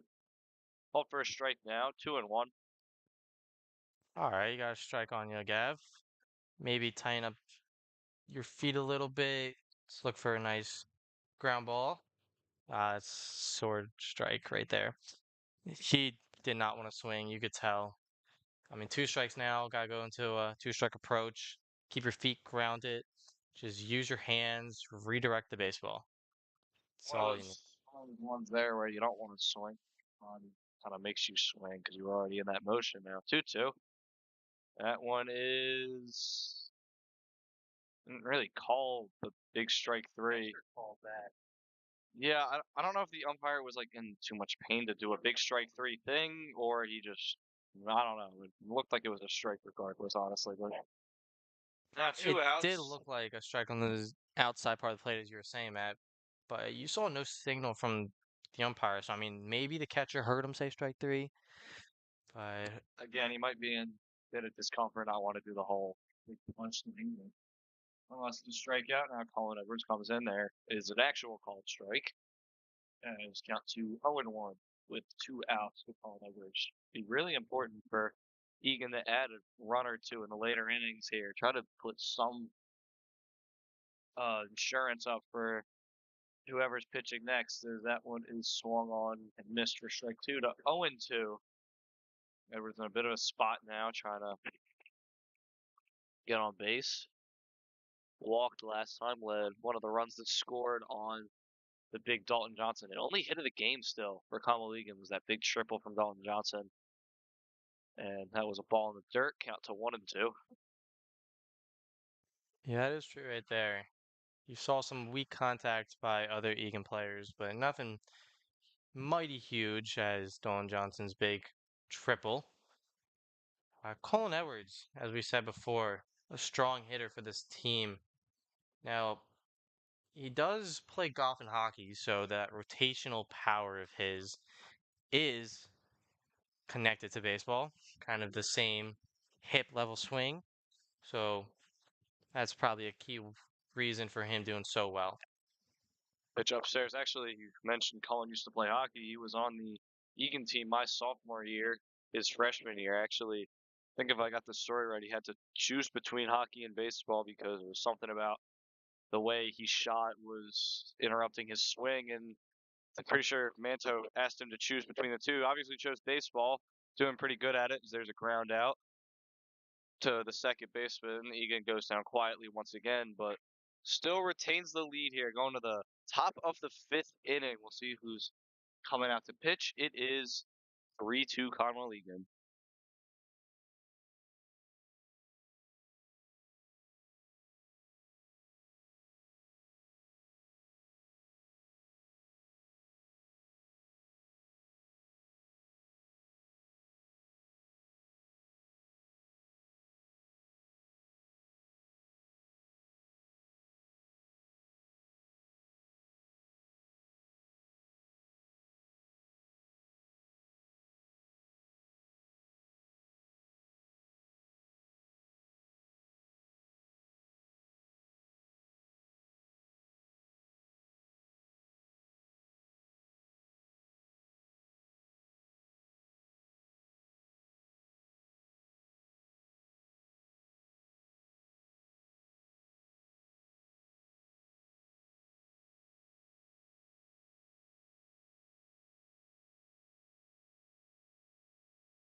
Back to the top of the fifth here at Conwell-Egan. Looks like there's a bit of a coaching discrepancy. Tommy Kalita switching in behind the plate.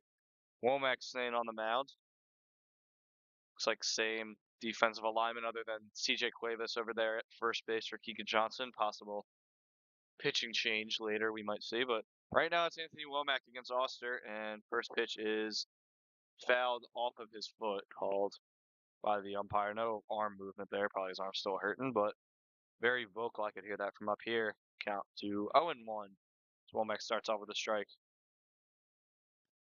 As we see, this is not the only substitution we have. CJ Cuevas was subbed in an inning ago at first base for Keegan Johnson and Kalita behind the plate. Left field, TJ Hicks came out. Looks like Danny Freitag got moved over from right to left. And in right field, looks to be Chase Garfolo getting another debut. So missed that one there. Good eyes there, Sean, as that one's hit to Hartley. Gets on a knee, pumps, throws to first. Cuevas got it. There's a quick out for Womack, and that is very good to see that they're getting those quick outs. I stand corrected, folks. Connor Landau is in right field, moved from behind the plate to the outfield. I am sorry about that. Landau back to, I think that's his normal position there, where he normally plays out in the outfield. But missed TJ Hicks out there and left. Freitag moving over. Kalita behind the plate. Bit of a more usual lineup, I'd say, for Conwell-Egan, as Hartley will stay at third, though. First pitch to Womack to the new batter leads the DH. Got all the way to third base his last time up, but Nick Waldron put a spear in that inning. Now it's Womack's duty as that one is smoked to left. Freitag drifts back and got it, and two quick outs for Womack. That one sounded like it was hit a little harder than it actually was. Indeed, it did, Matt. Looked like it sounded more like a barreled baseball than towards the end cap, but luckily for our Conwell-Egan, it was not, and Danny Freitag could easily make the play. That's two away now. Anthony Womack takes the pitch. Foul ball. That's the 0-1. third baseman rouse up. Really like that look from him with the high socks, red socks with the black jersey. It's a pretty clean look. Red cleats, red batting gloves, orange red bat too. Count at 0-1 with 2 outs. His next pitch is bounced. Got that red skull cap too under the helmet. I really like that look. So as we are coming to the end of the regular season, Conwell-Egan has 4 PCL games left. Their next game, oh, as there's a error in left field by Freitag. The ball sneakily gets under his glove, and Pennington takes an extra base. Unlucky there. I mean, this outfield is not a fun one to play on. Rocks everywhere. Never know where the ball is going to dip and dive. So unlucky there. Luck though, there are 2 outs, so no big deal. Nice ground ball ends the inning. But as I was saying before, 4 PCL games left for Conwell-Egan. Their next one here again, home on Monday, 4/27, April 27th, that is, against Roman Catholic. That should be a good game for Conwell-Egan until they go on the road against Ryan the very next Wednesday. So, good end of the season as we love to see. And there's a ball driven back up the middle. Around third comes Pennington. Past Dawn Johnson in left field, and that is going to score a run. A Back to very back unfortunate, errors. very unfortunate sequence for Conwell-Egan, and Womack almost had that in his glove too, just not in the right spot. Can't really fault him on that, but Dalton Johnson bobbling it, Danny Freitag bobbling it leads to that run. So brand new game here in the top of the fifth. 3-3 with Phillips coming up for Pennington. Womack's first pitch upstairs for ball one. That is an unlucky start to this inning. 2 outs, 1 run. I mean, you have loved to see as there's a ground ball to Gavin Hartley. Good scoop. takes the time over to first, and that ends the inning. Good to finish it on a nice clean note like that, but fortunately a run comes home unearned from Anthony Womack on the errors, I would presume, but it's a brand new game, 3-3 going to the bottom of the fifth. Let's see how Conwell-Egan responds.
Okay, folks, as the weather is starting to get a little tensed up here, we have a lightning preserve call going on.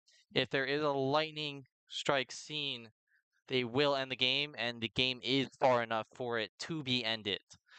Sadly, as a tie, as Don Johnson takes the first swing. I mean, this has been a pretty good game for Conwell-Egan, even if not going to say what I want to say because that jinx and don't want to start that whole thing again. But regardless of what happens, it's been a pretty good game for Conwell-Egan. Want to see more hits, though, especially with this guy off. Only hit of the game, Dalton Johnson, that big RBI triple to left. But yeah, it has been a good measuring stick game for Conwell-Egan. I would definitely say the count is 1-1. Richard's still out there for anything as Johnson pops it up. Looks to be going out of play, and it is. Count to 1-2. Yeah, as you spoke about that triple, Don Johnson had the only hit for Conwell-Egan so far. Surprised hit by Don Johnson as he takes a high curveball.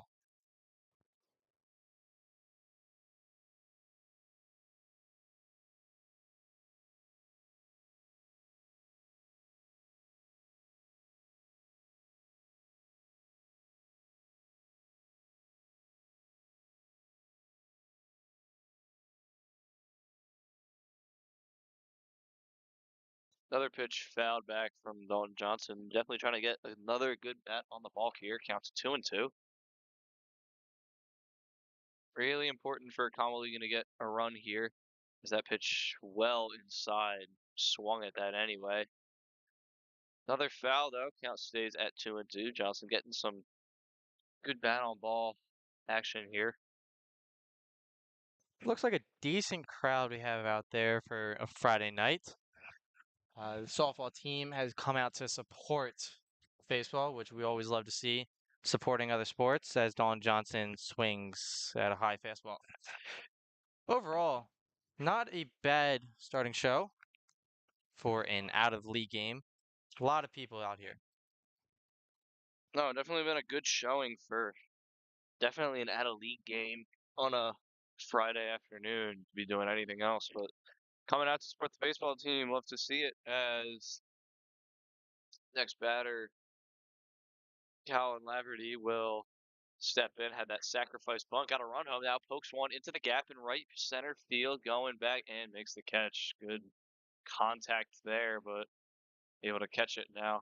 Coming in for Keegan Johnson at first base is CJ Cuevas to step in to bat. Not really sure why Keegan left. Maybe he's hurt a little bit. Maybe he's gotten pulled out. Possibly, yes, Shawnee could pitch later. He does have, I think it's one game, not many stats, but for an out-of-league game where Nick Waldron pitched could possibly be an option later down the road. But right now, it is CJ Cuevas in the leadoff spot, trying to get on base and generate something. Excuse me.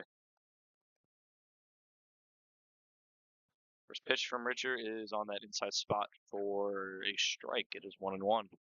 Now, Cuevas is not your typical hitter. He is a pitcher first, so we would love to see him to get a good hit as he ducks out the way. Breaking ball that didn't. It looked like I could see his hand released it a little bit too soon. It honestly looked like it may have brushed the back of his jersey there, but it's a ball regardless to the backstop to 1-1. Sean, you were saying? Yeah, as I was saying, Cuevas is not that big of a guy in the box. He is a pitcher first. As we've seen a couple outings ago, he pitched a good game. So I don't think he has a hit this season. I'm not sure. If he does, maybe a small one, as there is a big swing by him. So it would be a little good and lovely to see him rack up a hit here today. Rare guy using a wooden bat. I know we love talking about bats up here. It looks, oh, it is metal wood. Oh, excuse me, because I just don't know bats that well. Another bounced ball in the dirt. Count to 3-2 to CJ Cuevas. That would be interesting if he got on for Danny Freitag and hopefully later Brady Guzzi in the 3 spot coming up. Not a very loud offensive day for Conwell-Egan, just really that one good inning. That one is low, and CJ Cuevas has reached. That is not a batter you want to reach base. That's someone you think of in the back of your mind as, oh, I can get this guy out, doesn't have a hit, pitcher first, coming off the bench, and he walks him. And I see the coach for Pennington going out to the mound. Possible pitching change here for Richer. What would you do here, Sean? I'd calm the pitcher. I mean, just give him a talk. You have 2 outs in the inning. There's not that much of a reason to pull the guy now. Let's see if he can get through the inning. Pitch count, I don't know if it's that high yet. Um, but man on first, you should probably leave him in there, see what he can do. If the next batter gets on, then it would be smart to pull, bring in a reliever to end the inning. But as I said, they are leaving in him there, giving him a fighting chance. Now it's up to Danny Freitag trying to get a 2-out rally going with CJ Cuevas over there at first.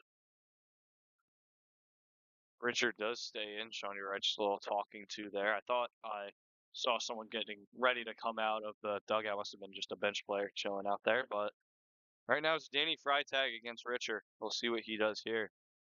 First pitch, swing and a miss. Strike one. As you see, Freitag has that violent swing of his, a flat swing, which is a good swing. But when he wants to swing and when he wants to hit, he will take a hack. He's not one of those guys that check swing or slow swings just looking to make contact. No, he will swing that bat.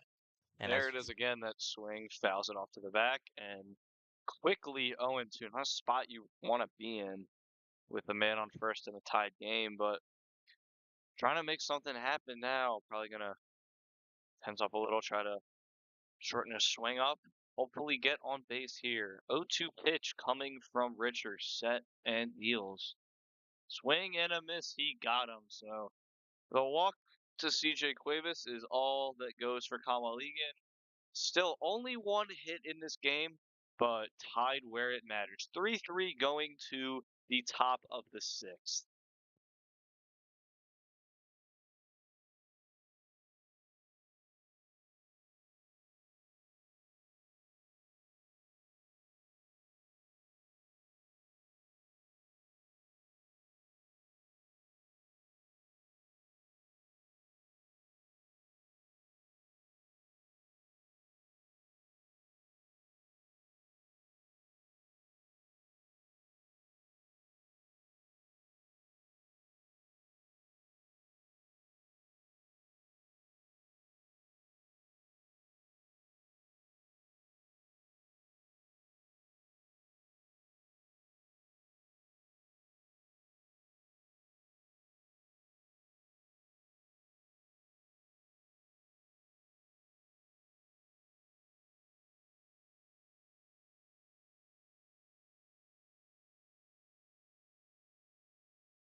Batter is Conover for Pennington. Womack staying out there for Conwell-Egan. Looks like a switch pitcher. I think I remember him batting from the right side or the left side last time, unless it's a different batter. I'm getting my numbers mixed up. But he's got the count at 1-1 right now as Anthony Womack tries to keep the inning shut down. He did not give up an earned run last time as there's a shot. Oh, it just leaks into the outfield. Looks like Cuevas could have gotten a jump on that, elected to go to the base. Not a terrible decision. It's a rolling single in to right, and the top of the order will come up with Hallett for Pennington. You're right there. Cuevas did look to take a step to the ball, to which he probably could have gone, taken a step, grabbed it, and touched first base. He did elect to go to the base, which a not terrible decision. Now, as a first baseman, he does not play a lot there, so it's a little tough taking that 50-50 decision. But foul ball. Yeah, he could have for sure taken a stab at it and then ran back to the base if he couldn't get it. Just something you have to do over and over and over again to see what you can accomplish. Just barely got a piece of that last foul ball. Count 0-1. Womack over to first now, and Cuevas will scoop that one a little bit in the dirt there. Count stays at 0-1. God has had a pretty good game. Couple stolen bases, couple hits. I think he's got a run scored too. From Womack is right there for a ball. Not really sure where that is, but it's a ball. We'll go to 1-1. Now, we've got to take a few looks at the guy on first. He does look like he's getting off. I think he might go in the next pitch or two if he gets the chance. So Womack should take a few steps, not steps, my fault, a few head turns, while the middle infield should be taking a few steps towards second. That would have probably been the one to run on as Kalita bobbled it a little bit, just blocked it, rolled it in front of him, couldn't get a good throw off. As there he goes. Kalita throws to second well over the head of Edwards, but Laverty there to back it up. And right on cue, Sean, they did none of what you said. That is one thing you have to pick up as a middle infielder. I mean, your job is to cover that base. The catcher is there to make a transfer, be a wall that the ball bounces off of and to second. So as a middle infielder, you have to look at the feet of the runner. The feet will tell you everything. If a guy is stagnant, he will most likely be stuck in the dirt. Easier chance to get him if he tries to steal. But if their feet are moving, if they're a runner that's constantly moving, constantly doing something, you got to be ready for a stolen base. Actually, a very good point. I never really thought of that. I say in hockey and football, when you're playing defense and you got a guy coming at you, you want to look at their hips because their hips will tell you if they're going to make a move or just go right through you. But never really thought about that, looking at their feet as a base runner. It's a very excellent point there. As a couple foul balls brings the count to 3-2. Womack trying to get that first out. Very hard first out to get here at the top of the order. He's going to step off and watch the runner go back to first. Now that does go oppositely to where if you are the base runner, keep your feet moving. Someone with a stagnant position, someone with a concrete feet position is not as fast to get that extra 90 feet.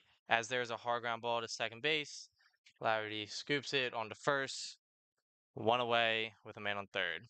That was a productive out there by Allen. Good to get the runner over. Also good play by Laverty over there at second. Get the ball over. It looks back to the runner going from second to third. Couldn't really get a play there, but I guess the primary out of first, and we got one out with a man on third. Womack's got to come up big here against Itakura.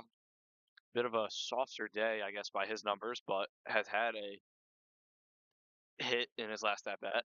First ball is for a ball. It's a good point, Matt. Itakura on paper does look to be the best hitter Pennington does have. And with a man on third, this is the guy you want at the plate. Though this is a guy we want on the mound, Anthony Womack here. Very technical, loves to play with the hitters, loves to get into the mindset of if I pitch high, I'm then going to go low. So this is a pitcher you want in this position with the infield in as they Intentionally intentionally walk. walk Yeah. Itakura. Okay, that's a move that they can make. I don't know if it was a They're doing it to set up the double play, but with Richard coming up, I don't really know why you would do that. He is their best power hitter on paper, as well. Mike Johnson in there for a strike, and he's going to go to second, and you just walked him for nothing, basically, as he is now in scoring position. yeah, that is just giving the opponents an extra base. I don't know what we were thinking there, maybe to give an easier double play ball, but we are now back into the original situation of a man on third, infield in, and now there's a man on Two second. on. So Yeah. unfortunately, instead of possibly giving up one run, there is an occurrence of now giving up two. Yeah, and top of the lineup's been stealing a lot of bases throughout the game, so I'm not really sure unless Kalita had to be absolutely ready to throw, and he was not absolutely ready to throw there. It looks like it's kind of bad read, or had to the infielders weren't in the right position, but just something that we probably won't understand. Maybe there's a deeper thought process into that. I don't know, but count is 1-1 with one out. Huge lead for Hitakura over there at second. He was almost halfway between second and third. There's another timeouts called. Pennington coach calling for a balk there. I don't see anything at all there. I'm not sure what he's on about. Maybe he has a I better angle. don't know either. I mean, Anthony Womack has been doing that same rocking test move the entire time. So I don't know now that there's a bigger chance at scoring as there's a ball driven to right center field, diving play, and it gets past Dawn in center field. One run will score, two runs will score as Richard is on his way to third, and he's in there with a stand-up triple to put Pennington up 5-3. That is ridiculously unfortunate. I don't know why he looks like Dalton Johnson's hurt now out there at center. I would not have laid out if I were him, especially Sean. You said this outfield is really not good. Looks like he pulled his hamstring or something out there. But uh, if you can't or you aren't 100% sure you're gonna catch that ball when you lay out, you don't want to lay out for that because then that happens. And Landau wasn't in an incredible position to back him up, so that ball went all the way to the wall. Two runs scored. One run was the walked one run, but yeah,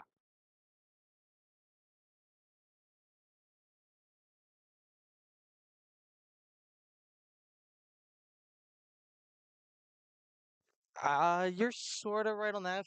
I mean, it did just sneak under his glove, so that was a good attempt. And as a speedy outfielder, you want to see that. And as a coach, you want to see the hustle from your players. So we love the attempt by Don Johnson. Unfortunately, he could not come up with that as we are just waiting by to see and hope everything is okay. That would make, unfortunately, the second Conwell-Egan player to come out of this game due to injury. Hopefully, this we think. I is don't know not what's an up with. occurrence. I see Keegan. I was about to say Keegan Johnson possible injury, but he's out there with a glove on the bench. But yeah, that's not good. I know Dalton Johnson isn't an everyday player, but I've seen him pinch run quite a few times. A speedy player like that, that's someone you really want to have in your back pocket. That's like it's like an extra card in your back pocket there. When someone like a catcher like Kalita or Landau gets up in a big game, they got to come out to put the gear on. You want to put someone like him on. And Nick Waldron, the everyday third baseman, it seems he had a forearm. Hopefully, it's just like a little muscle strain, nothing too serious there. But injuries starting to hopefully not starting them out for Conwell-Egan. As Johnson is still down all the way out there in the outfield. We're going to take a break and we will come back with his sub and how he's doing. Pennington takes the lead there on that triple 5-3.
As everything is underway back from that break, Dawn Johnson is walked off the field. Hopefully everything's okay. Looks like maybe a hamstring tweak, which you don't love to see from a speedster like that.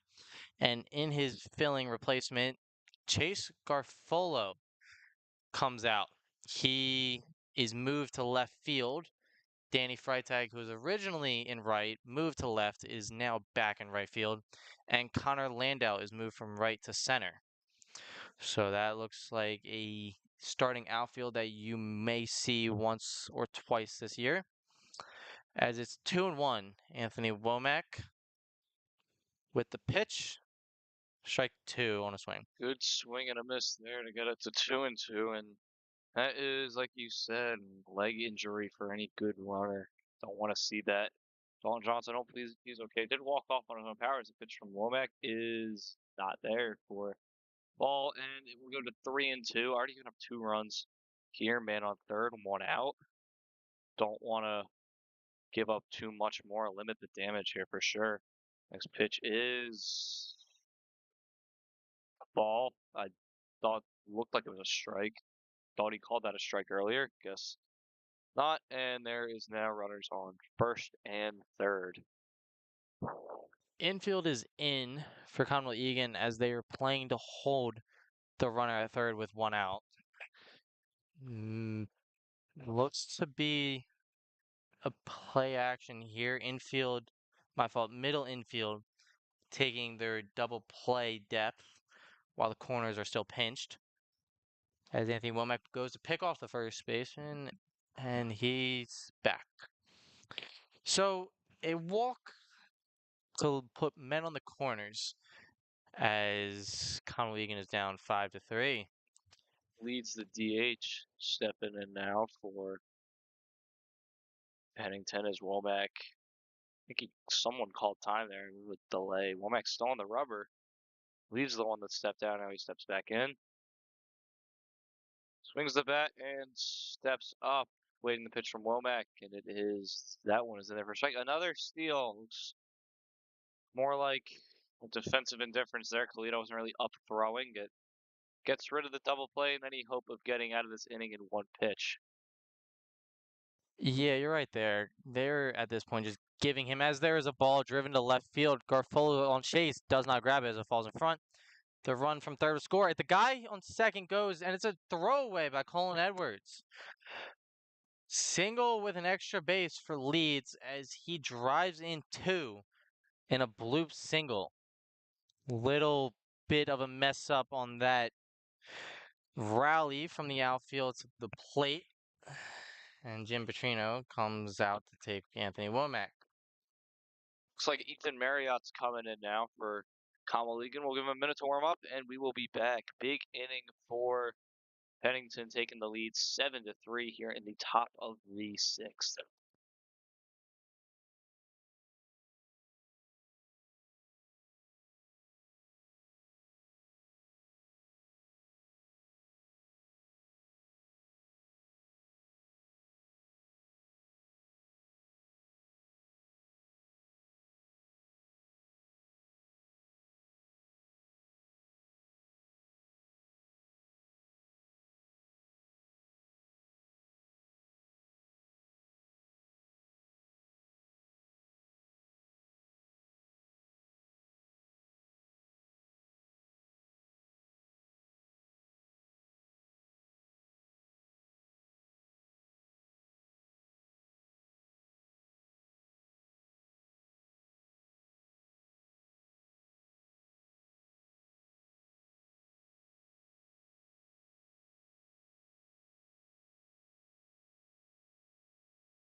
Ethan Marriott finishing up his warm-up tosses out there. Third baseman coming in for Pennington. That's Rouse with a man on second and a 7-3 lead for Pennington as Marriott sets and comes home outside 1-0.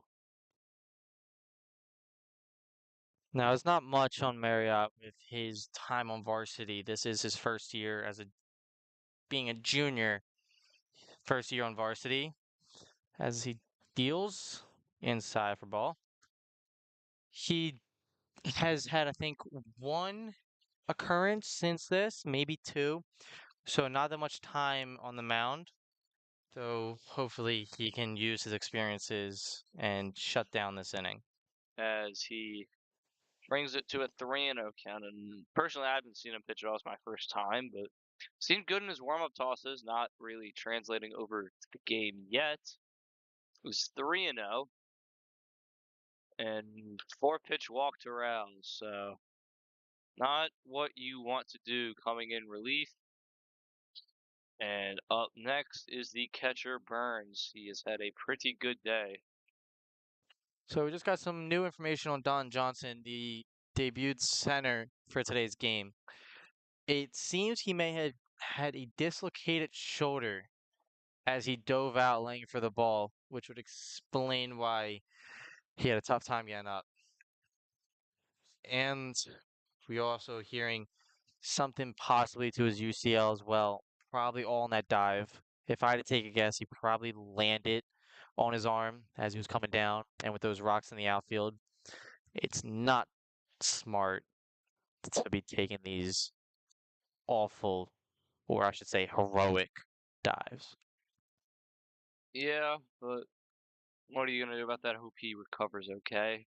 That one is poked well foul. Count stays 0-2. Marriott found the zone a couple times there in that at bat. Looking to get an out here. Double play is possible with runners on first and second. See what Ethan Marriott can get up here. The pitch is grounded into the hole on the right side. One run will score. Yeah, it will. And runner to third. He is safe. And Burns with another RBI, and it is now 8-3 Conwell-Egan. That is right where I feel the second baseman would have been playing if he wasn't shifted to the left side. I'm not sure why he was shifted to the left side with a left-handed batter, but it is now 8-3. Pennington with a 5-run inning on with 9 hits total in the game to Conwell-Egan's 3 runs and 1 hit from Dalton Johnson, who is now not in the game. It's a tough day for Egan. Don't know if there was too many tests today in school or maybe troublesome practices. I do recall hearing that they did not have a practice yesterday. They instead had a rosary, which is all good and kind, but there was no practice leading up to this game, so maybe a little dried spell as there's a throw by Tommy Kalita to get the runner. Time is called. The runner on third holds his position. Oh man, looks like There might be that's another Conwell-Egan injured player. he slid into his knee. It looked for me. I don't think the rain's starting to fall here too. Game might have to get called because of that, but definitely looked like he slid into his knee. I'm not sure if that probably not intentional, but just I'm not sure why you would slide that close to the guy tagging you. Second, you want to slide into the base, not at the base. If you're the runner, he's standing up now, but fell back over. Was in a bit of pain. As rain's starting to fall decently, crowd starting to depart. Might just call the game here at this point. A non-league game, big lead for Pennington. Wouldn't be too opposed to that, Matt. 8-3 with an inning and a half left to play. A called game wouldn't hurt. I mean, it is out of league, so it doesn't play necessarily that much of an impactful damage to Conwell-Egan. It looks like everything is okay. Colin Laverty at second base, the one who got ran into, I believe, is on his feet, walking around. Knees are good. Man on third, 8-3. Yeah, just a very unfortunate inning for Conwell-Egan. Really, all I can say there. Some unfortunate breaks, failed plays, injury or two. And another pitch from Ethan Marriott outside. It's 1-0. We just gotta hope that as they are wrapping up their PCL regular season with 4 games left, that the injuries do not play a big toll on them this year. There weren't many, or there have not been many injuries over the course of the past couple games, and this one just seems to be a little bit more harm than good. That last one shot foul. Count to 1-1, I think. Not 100% sure.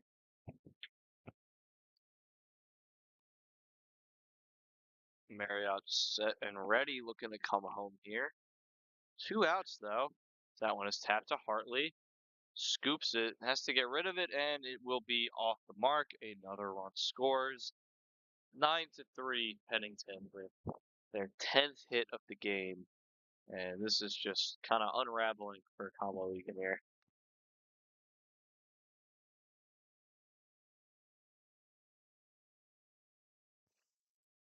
Tough day for Conwell-Egan. As I was saying, maybe too many tests in the classroom. Maybe since it's a Friday night, the boys aren't really in the right mindset, or maybe it's just an off day. Everybody has those off days, and today seems to be it. As we said before, Monday is a brand new week, starting off with Roman Catholic here at home, and the rest of the PCL season will follow that. Yeah, hopefully it's just a little bump in the road here. As Ethan Marriott did throw over. Next pitch is in there for a strike. Count 0-1. Just now looking to get an out and just get off the field. It's one of those innings where you just want it to be over. Standing out there in the field, not really doing all that much. Another pitch will miss. Count to 1-1. The rain looks to have died down here in Fairless Hills. Conwell-Egan down 9-3 at this point, as there is a shot back for Ethan Marriott. Easy play, out of the inning they go. So 6 runs scored off of a couple hits. Conwell-Egan 9-3, bottom of the 6th.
And Brady Guzzi will stand back in for Conwell-Egan. Bit of a dead scene here. Conwell-Egan going down big, 6-run inning last for Pennington. Now 9-3. 9-3. Excuse me. Guzzi will stand in, take another. I think that was a strike. 1-1 against Richards, still out there on the mound for Pennington, doing pretty good. That one bad inning, other than that, pretty solid. Guzzi is 0 for 2 today with a fly out to center and left field. So he is putting bat on ball and he is sending it a good way. But let's see if he can find an open gap. Maybe left center. Does hit it to left, but right at him, man. He makes the catch. And 3 flyouts for Brady Guzzi today as Connor Landau, number 4 batter, will step up, move from catcher to right field earlier in the game. Trying to get on here and never know. Got to start somewhere with these rallies.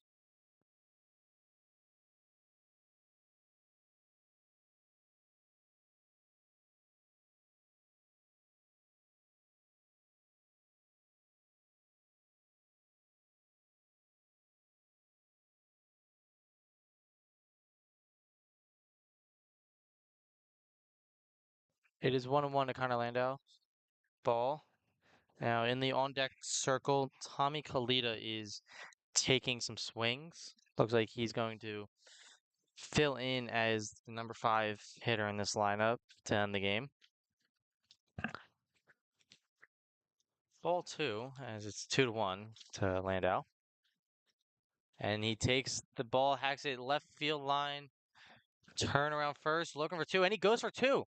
The play, the hustle, he's safe. He is safe, folks.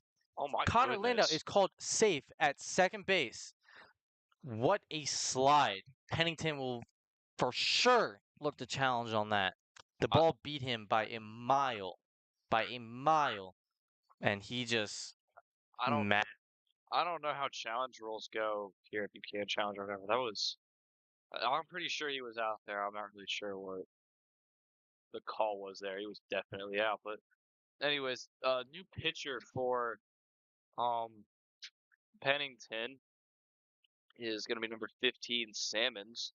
7 earned runs on 18 and 1/3 innings, 23 strikeouts, 14 hits given up. So just saying, Conwell-Egan might be able to get something done here against this guy with Mando now on second and new batter Tommy Kalita coming in batting in the spot of TJ Hicks. One of those switches where moved around the outfield, Landau from catcher to right, and Kalita in catcher spot for Landau. See what Salmons can do here. Maybe get out of the inning, or who knows? Maybe Conwell-Egan rallies. It's tough to say. I mean, you're down 6 runs with inning and a half of baseball left. But you got to start somewhere. And Connor Landau, that is not the first time we have seen him start something like this. Maybe a rally going on. Just shoots it to right. It's not going to roll to the wall, but it will roll enough to get a run home. So Connor Landau, that's somewhere to start for Conwell-Egan if you are going to start somewhere, and it is 9-4 now. So Tommy Kalita with an RBI single, back-to-back hits, making it look a little interesting now. Gavin Hartley coming up next with 1 out. That is perfect. A great hustle by Connor Landau, eventually leading to Tommy Kalita's RBI. So that is what we want to see, a good rally going on. Oh, bit of confusion here. Not really sure what's going on here. I Umpire think talking to the bench. they're trying to pinch run. Kalita is not enforcing the pinch run, but Oh, now come he on now. is. Looks like Mikey O'Brien coming into pinch. Am I right on that? Pinch run. Pinch run. I wouldn't be surprised if we see him behind the plate in the next inning. JV players getting time, all important playing time for those younger players. But right now it's Gavin Hartley trying to turn this 1 run into a rally for Conwell-Egan. Only 1 out against Salmons, who, like we said, has had some damage done against them. So let's see how Gavin Hartley responds. This pitch is low for a ball.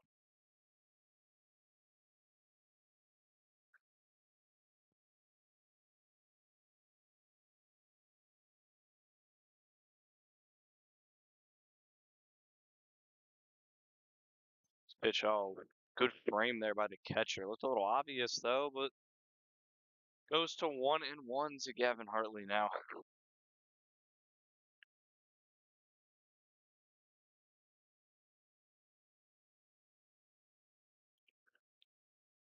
Pitch low, held by the catcher, and we'll go to 2-1. Harley, I don't believe has done anything massive today. Um, Not really jogging my mind so far. Has a double on the year, I do remember that one, but other than that, I can't really recall much. Did walk earlier in the game, you're right. He did walk. And yes, he was part of that RBI triple by Dalton Johnson, now out of the game as he flares this to right field. Coming in on the foul, looks like Itakura out there couldn't make the catch. Good effort there by him. He moved from left to right, I can see now. And I can look in the dugout. You were talking about Mike O'Brien possibly getting some playing time. Tommy Kalita got the chest protector on. Got the pads on. Looks like he's staying in this game. Well, I guess, I mean, Don Johnson, your fastest guy, mainly your pinch runner, is out of the game, so there's not many people you can choose from to go in. And it looks like most of the subs have already been put into play. So, Another foul there from Hartley staying alive. 3-2 count. Gonna get a walk here. Would be very good to get 2-1 with one out for Colin Edwards. Salmon's home and oh, just got a piece of that one. Oh wow, what a foul by Gavin Hartley, just staying alive here.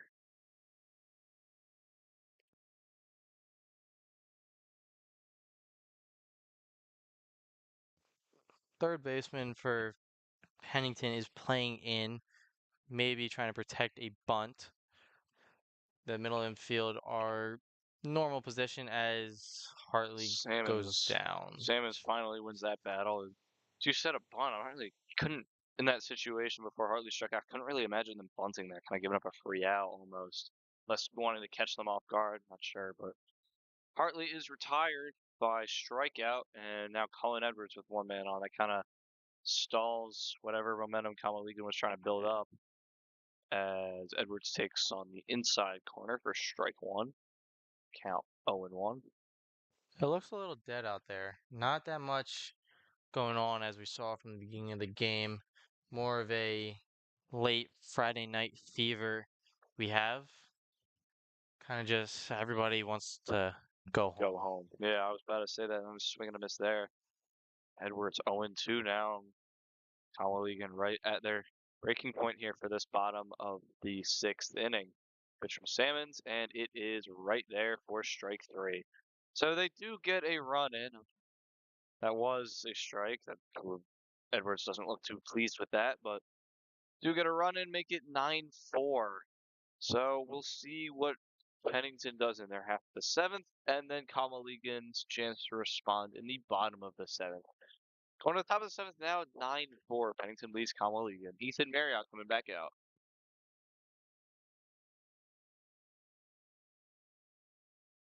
Check that. Actually, Chris Kane coming back out, making another varsity appearance. We'll be back for the top of the seventh.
Chris Cade back on the mound for Conwell-Egan, another varsity appearance.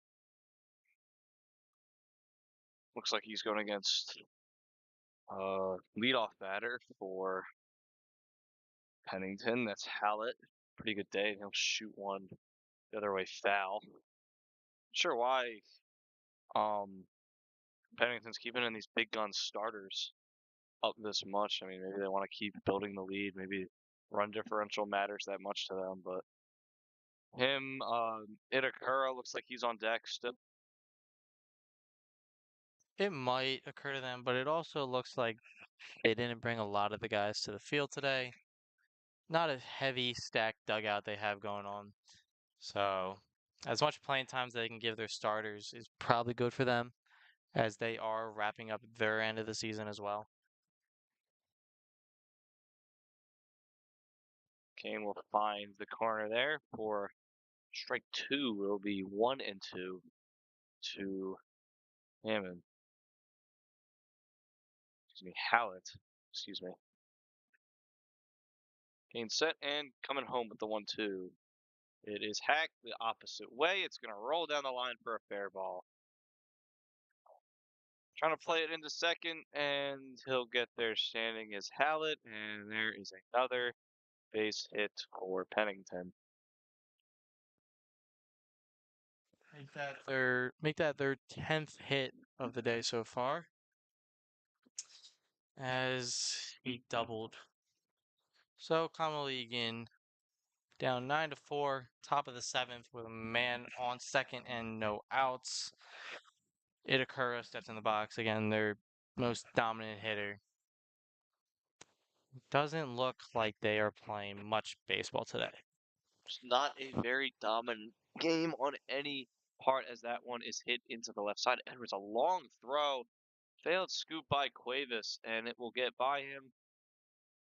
Man to third, and oh man, Itakura fell down behind the base path. He's grabbing his knee and rolling in pain. Oh my goodness, what an unfortunate turn of events for Pennington. That is incredibly unfortunate for them. Oh man, he is really hurting over there. This is an unlucky touch of the day. It must be the day, right? Like, Egan is not the only one with injuries, as we see it occur from Pennington, also sustaining injuries as of right now. He's holding his hamstring, so maybe a trip in the dirt, maybe a stumble on rocks in the grass. I don't know what they have to do to this field, but it needs to get cleaned up. There's too many reliabilities going on from both sides of the dugouts. Can also see the entire Pennington team, not a lot of them, is out on the field now looking for Itakura. That's showing me that he's their leader. He is their glue guy in the dugout. He's holding them together. He's their captain. Looks like he's starting to get up under his own power now, but that is, if he's out long term, if that is something bad with his hamstring, that is a crushing blow to the team. They still have guys on this team, but he seems to be the guy. He is up and limping now, walking off under his own power. Very good to see that. Hate to see an injury as competitive as I am, as these guys are.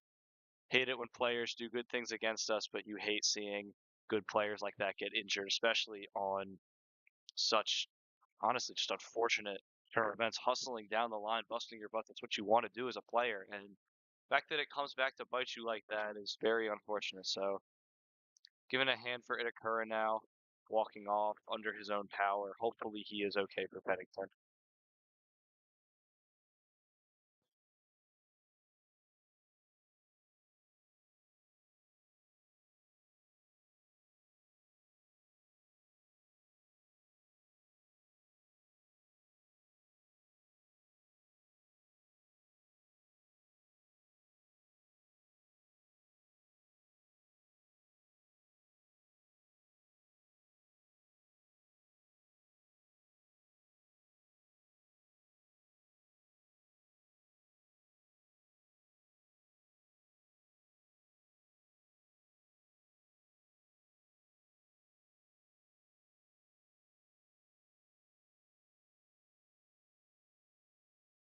looks like Pennington has their pinch runner for Itakura as the top of the seventh is still underway.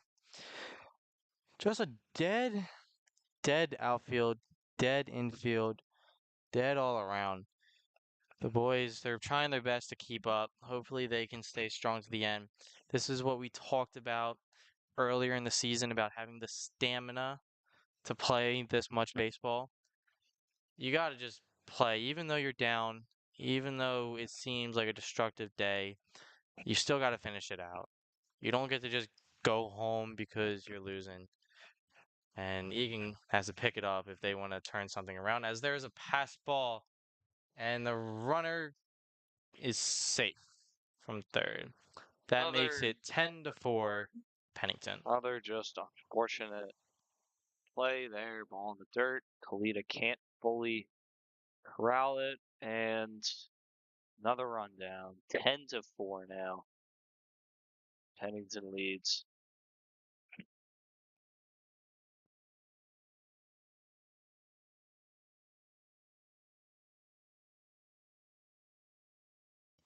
I believe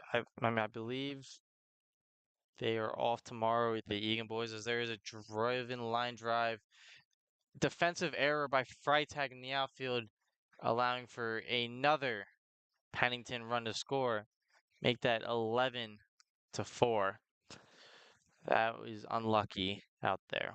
But as I was saying, I believe the Eagle boys will have a day off tomorrow. It's Saturday, and they pick it right back up on Sunday. So hopefully they can put this game behind them, get a few refreshers, get some recovery going, get some injuries down, and start back up where they were.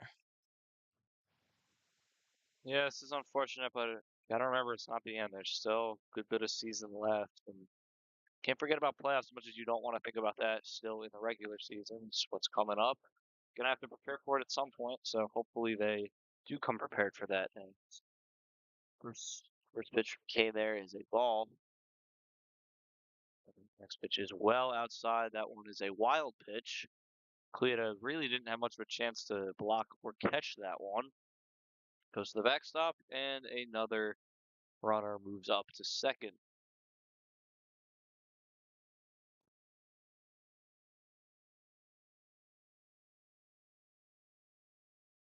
Yeah, you can see Hicks warming up behind the dugout. He's trying to get another arm out there. Kane looks like he just doesn't really have it. Struggling. There's a strike. Gets it to 1-1. We've all been on this side of the game. I mean, Egan 15-0 against O'Hara the last game. They were on the winning side.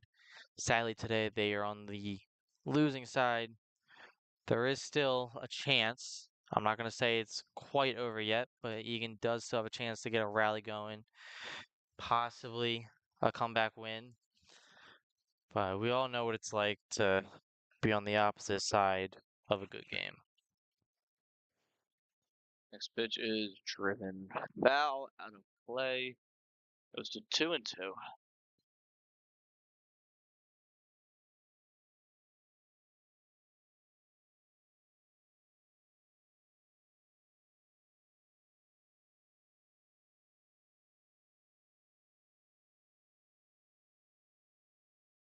2-2 pitch from Kane is swung on and missed for strike three. So pretty good sequence there from Chris Kane getting the strikeout. And there is one away now for Conwell-Egan with a runner at second. Another man stepping up with one out.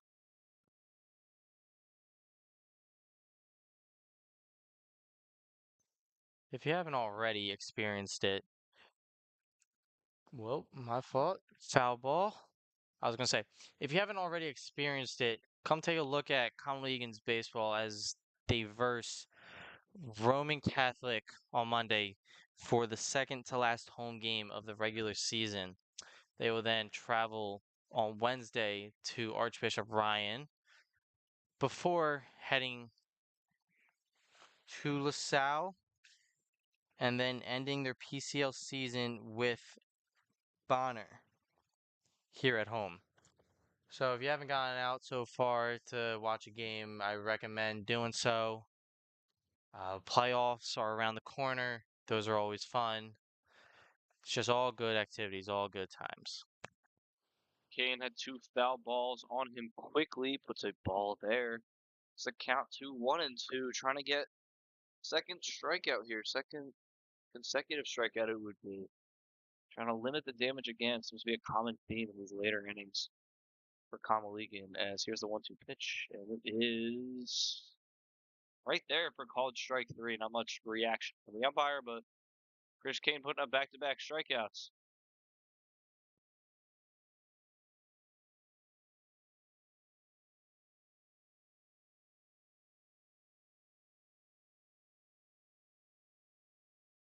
Next man 7 up for Pennington. Kane set at the mound, ready to come home. It is in there for a strike, so Chris Kane found a little bit of a groove here. Trying to get off the field as soon as possible, maybe give Conwell-Egan's offense a little chance to come back in this game. There's the 1-0, the 0-1, excuse me, upstairs, 1-1.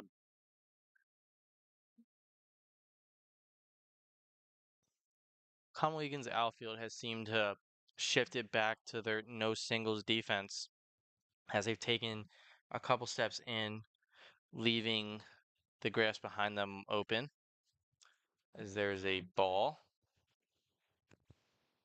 Count to 1-2 now, and see what Chris Kane's got in his back pocket for this next pitch here, the 1-2 pitch, trying to get 3 straight strikeouts and maybe just an out any other way. Pitch. Did he go around? Yes, he did. Started off shaky. Chris Kane finishes the inning with 3 straight strikeouts. 11 for Pennington going to the bottom of the 7th. See how Conwell-Egan can finish it.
Chase Garfolo coming in now to hit against the new pitcher Frith for Pennington, and 4 1/3 inning. He's got 3 hits, 3 runs, 2 earned, 3 walks, and 4 strikeouts. See how he does here against Conwell-Egan.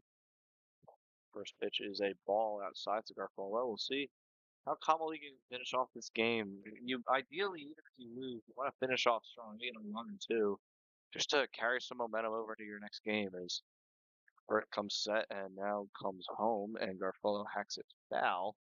Go to 1-1. You're right there, Matt. Even if you do end up losing the game, still want to have that momentum to carry you through the weekend, to carry you into the next game.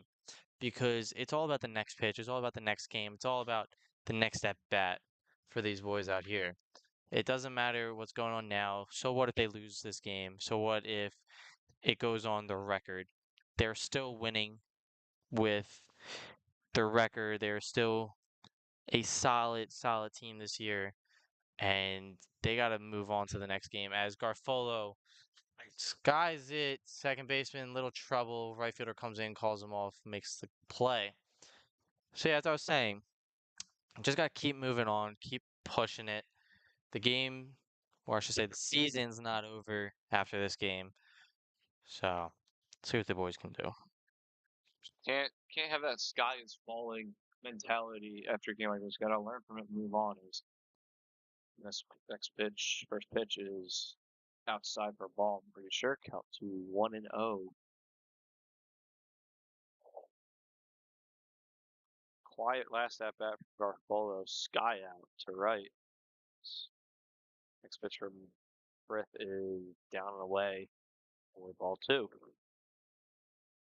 See the boys, Conwell-Egan can get something going here with Colin Lav as their 9 hole. So if he can find a way to get on, bringing the top of the lineup around, that is ideal. Get some more of the heavy hitter batters, more of the experienced batters to come up to the plate, see if they can get a rally going. Top of the order with CJ Cuevas is on deck. Trying to turn this order around a little bit, possibly. Count to 3-0. Which is upstairs. Ball four. No, excuse me. It is ball three, not ball four. Thought it was ball four.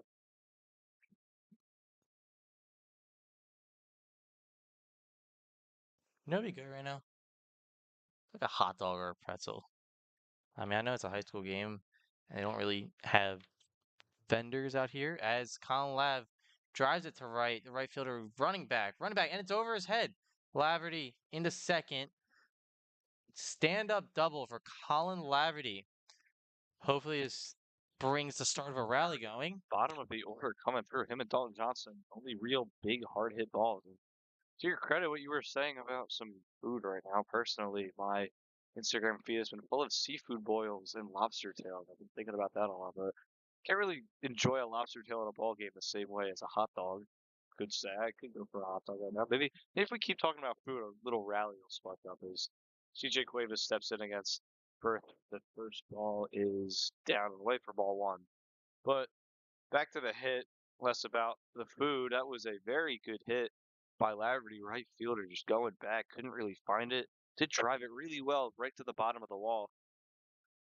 Now, next pitch is fouled by Cuevas. Now, I haven't noticed it until now, but Pennington's catcher has a Gatorade towel. I don't know what that's about. I haven't been looking How at did you not notice that? the That's been there catcher. the whole time. I mean, it's not really too wet or muggy out, so I don't know what the towel's for. Maybe just some Maybe, decorations. maybe it's just superstition. Maybe it's just Sty. Maybe he just thinks he's so cool like that. I don't know. Could be. I have my own superstitious things. Excuse me when I get on the ice for hockey. So who am I to say what he does? As Cuevas fouls that last one back. Here's the next pitch. It is and way behind him and over his head. Well, runner will advance to third on that pitch. And runner on third now with no outs for Conwell-Egan, or 1 out, excuse me, for Conwell-Egan. Let's see.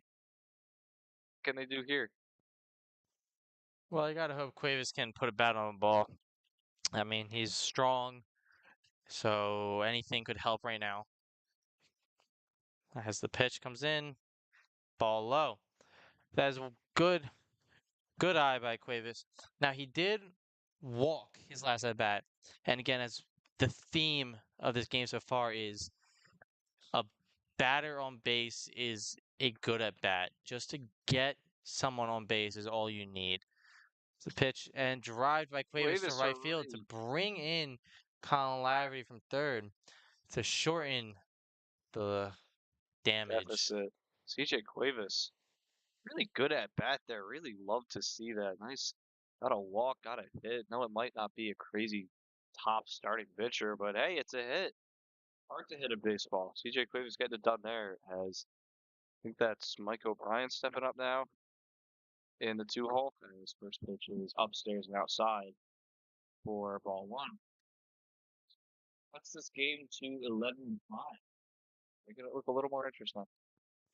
You're right about that.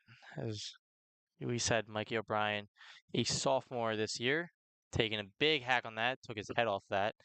If he could stay a little more grounded, maybe look to put more barrel on the baseball, just a nice contact and trying to hit something big. Could probably get a better hit. But he is a sophomore this year, playing his first season on varsity. Was a called up from JV, as there's a strike on the outside part of the plate. He started the year off playing JV, catcher starting, and has been brought up since to relieve in the catcher spot. He's doing pretty well as a sophomore, as there's a strike three. Unlucky for him. Big swing and a miss there. And now, the man himself, Brady Guzzi, can he get a little trick out of his pocket here? Trick up his sleeve to do something to maybe possibly spark a rally with 2 outs. Not much you can do with 2 outs. He's a 3 flyouts. Good contact. So you can do here against the pitcher for Bennington, and he skies this to center. Center fielder under it, makes the catch, and Pennington has soundly defeated Conwell-Egan 11-5. Got 1 run back, but overall, I'd say this game doesn't insanely matter. You don't want to say no game doesn't matter, and any game doesn't matter, but in terms of PCL standings, this was more of just a scrimmage and a measuring stick game. And for the most part, I think when Conwell-Egan had their starters and their big guns in, they held in pretty good against Pennington. But that last couple innings, Anthony Womack kind of fell off a little bit. Other pitchers, Nick Waldron had a very good outing and just kind of sputtered out there. Had that injury. Hope he's okay. But Sean, what are the biggest takeaways you can get from this game? Well, as we look back on what occurred today, a lot of defensive errors, especially in the outfield, ground balls that just snuck by, a little bit of some lazy reads, I may say, in the outfield today. Unlucky there. As well as some little hitting. There was that big Dalton Johnson hit, triple, in the second inning, I believe, to try to get something going. It eventually led to them taking the lead with a 3-2 in the second inning, but little hitting since then. And unfortunately, we all hate to see it. Injuries. Injuries have taken a toll today, mainly on Conwell-Egan's side. The one injured player on Pennington today. Just overall, unlucky game and unlucky day for Conwell-Egan. So yeah, just unfortunate games. You like to see more out of the touch-up like that one, but overall, Conwell-Egan not. I wouldn't say a horrendous performance. Not great, not good, not the worst. So for myself, Matt Sheridan, Sean McGovern, thank you for joining us. We will be back Monday afternoon. Conwell-Egan gets back into PCL form against Roman Catholic. That will be a good game as they try to bolster their record and ready themselves for the playoffs. We will be back for that, and we will hopefully be in for playoff games, hopeful playoff games. So one last time for myself and Sean, thank you for joining us this afternoon as Conwell-Egan drops this one to Pennington. Final score 11.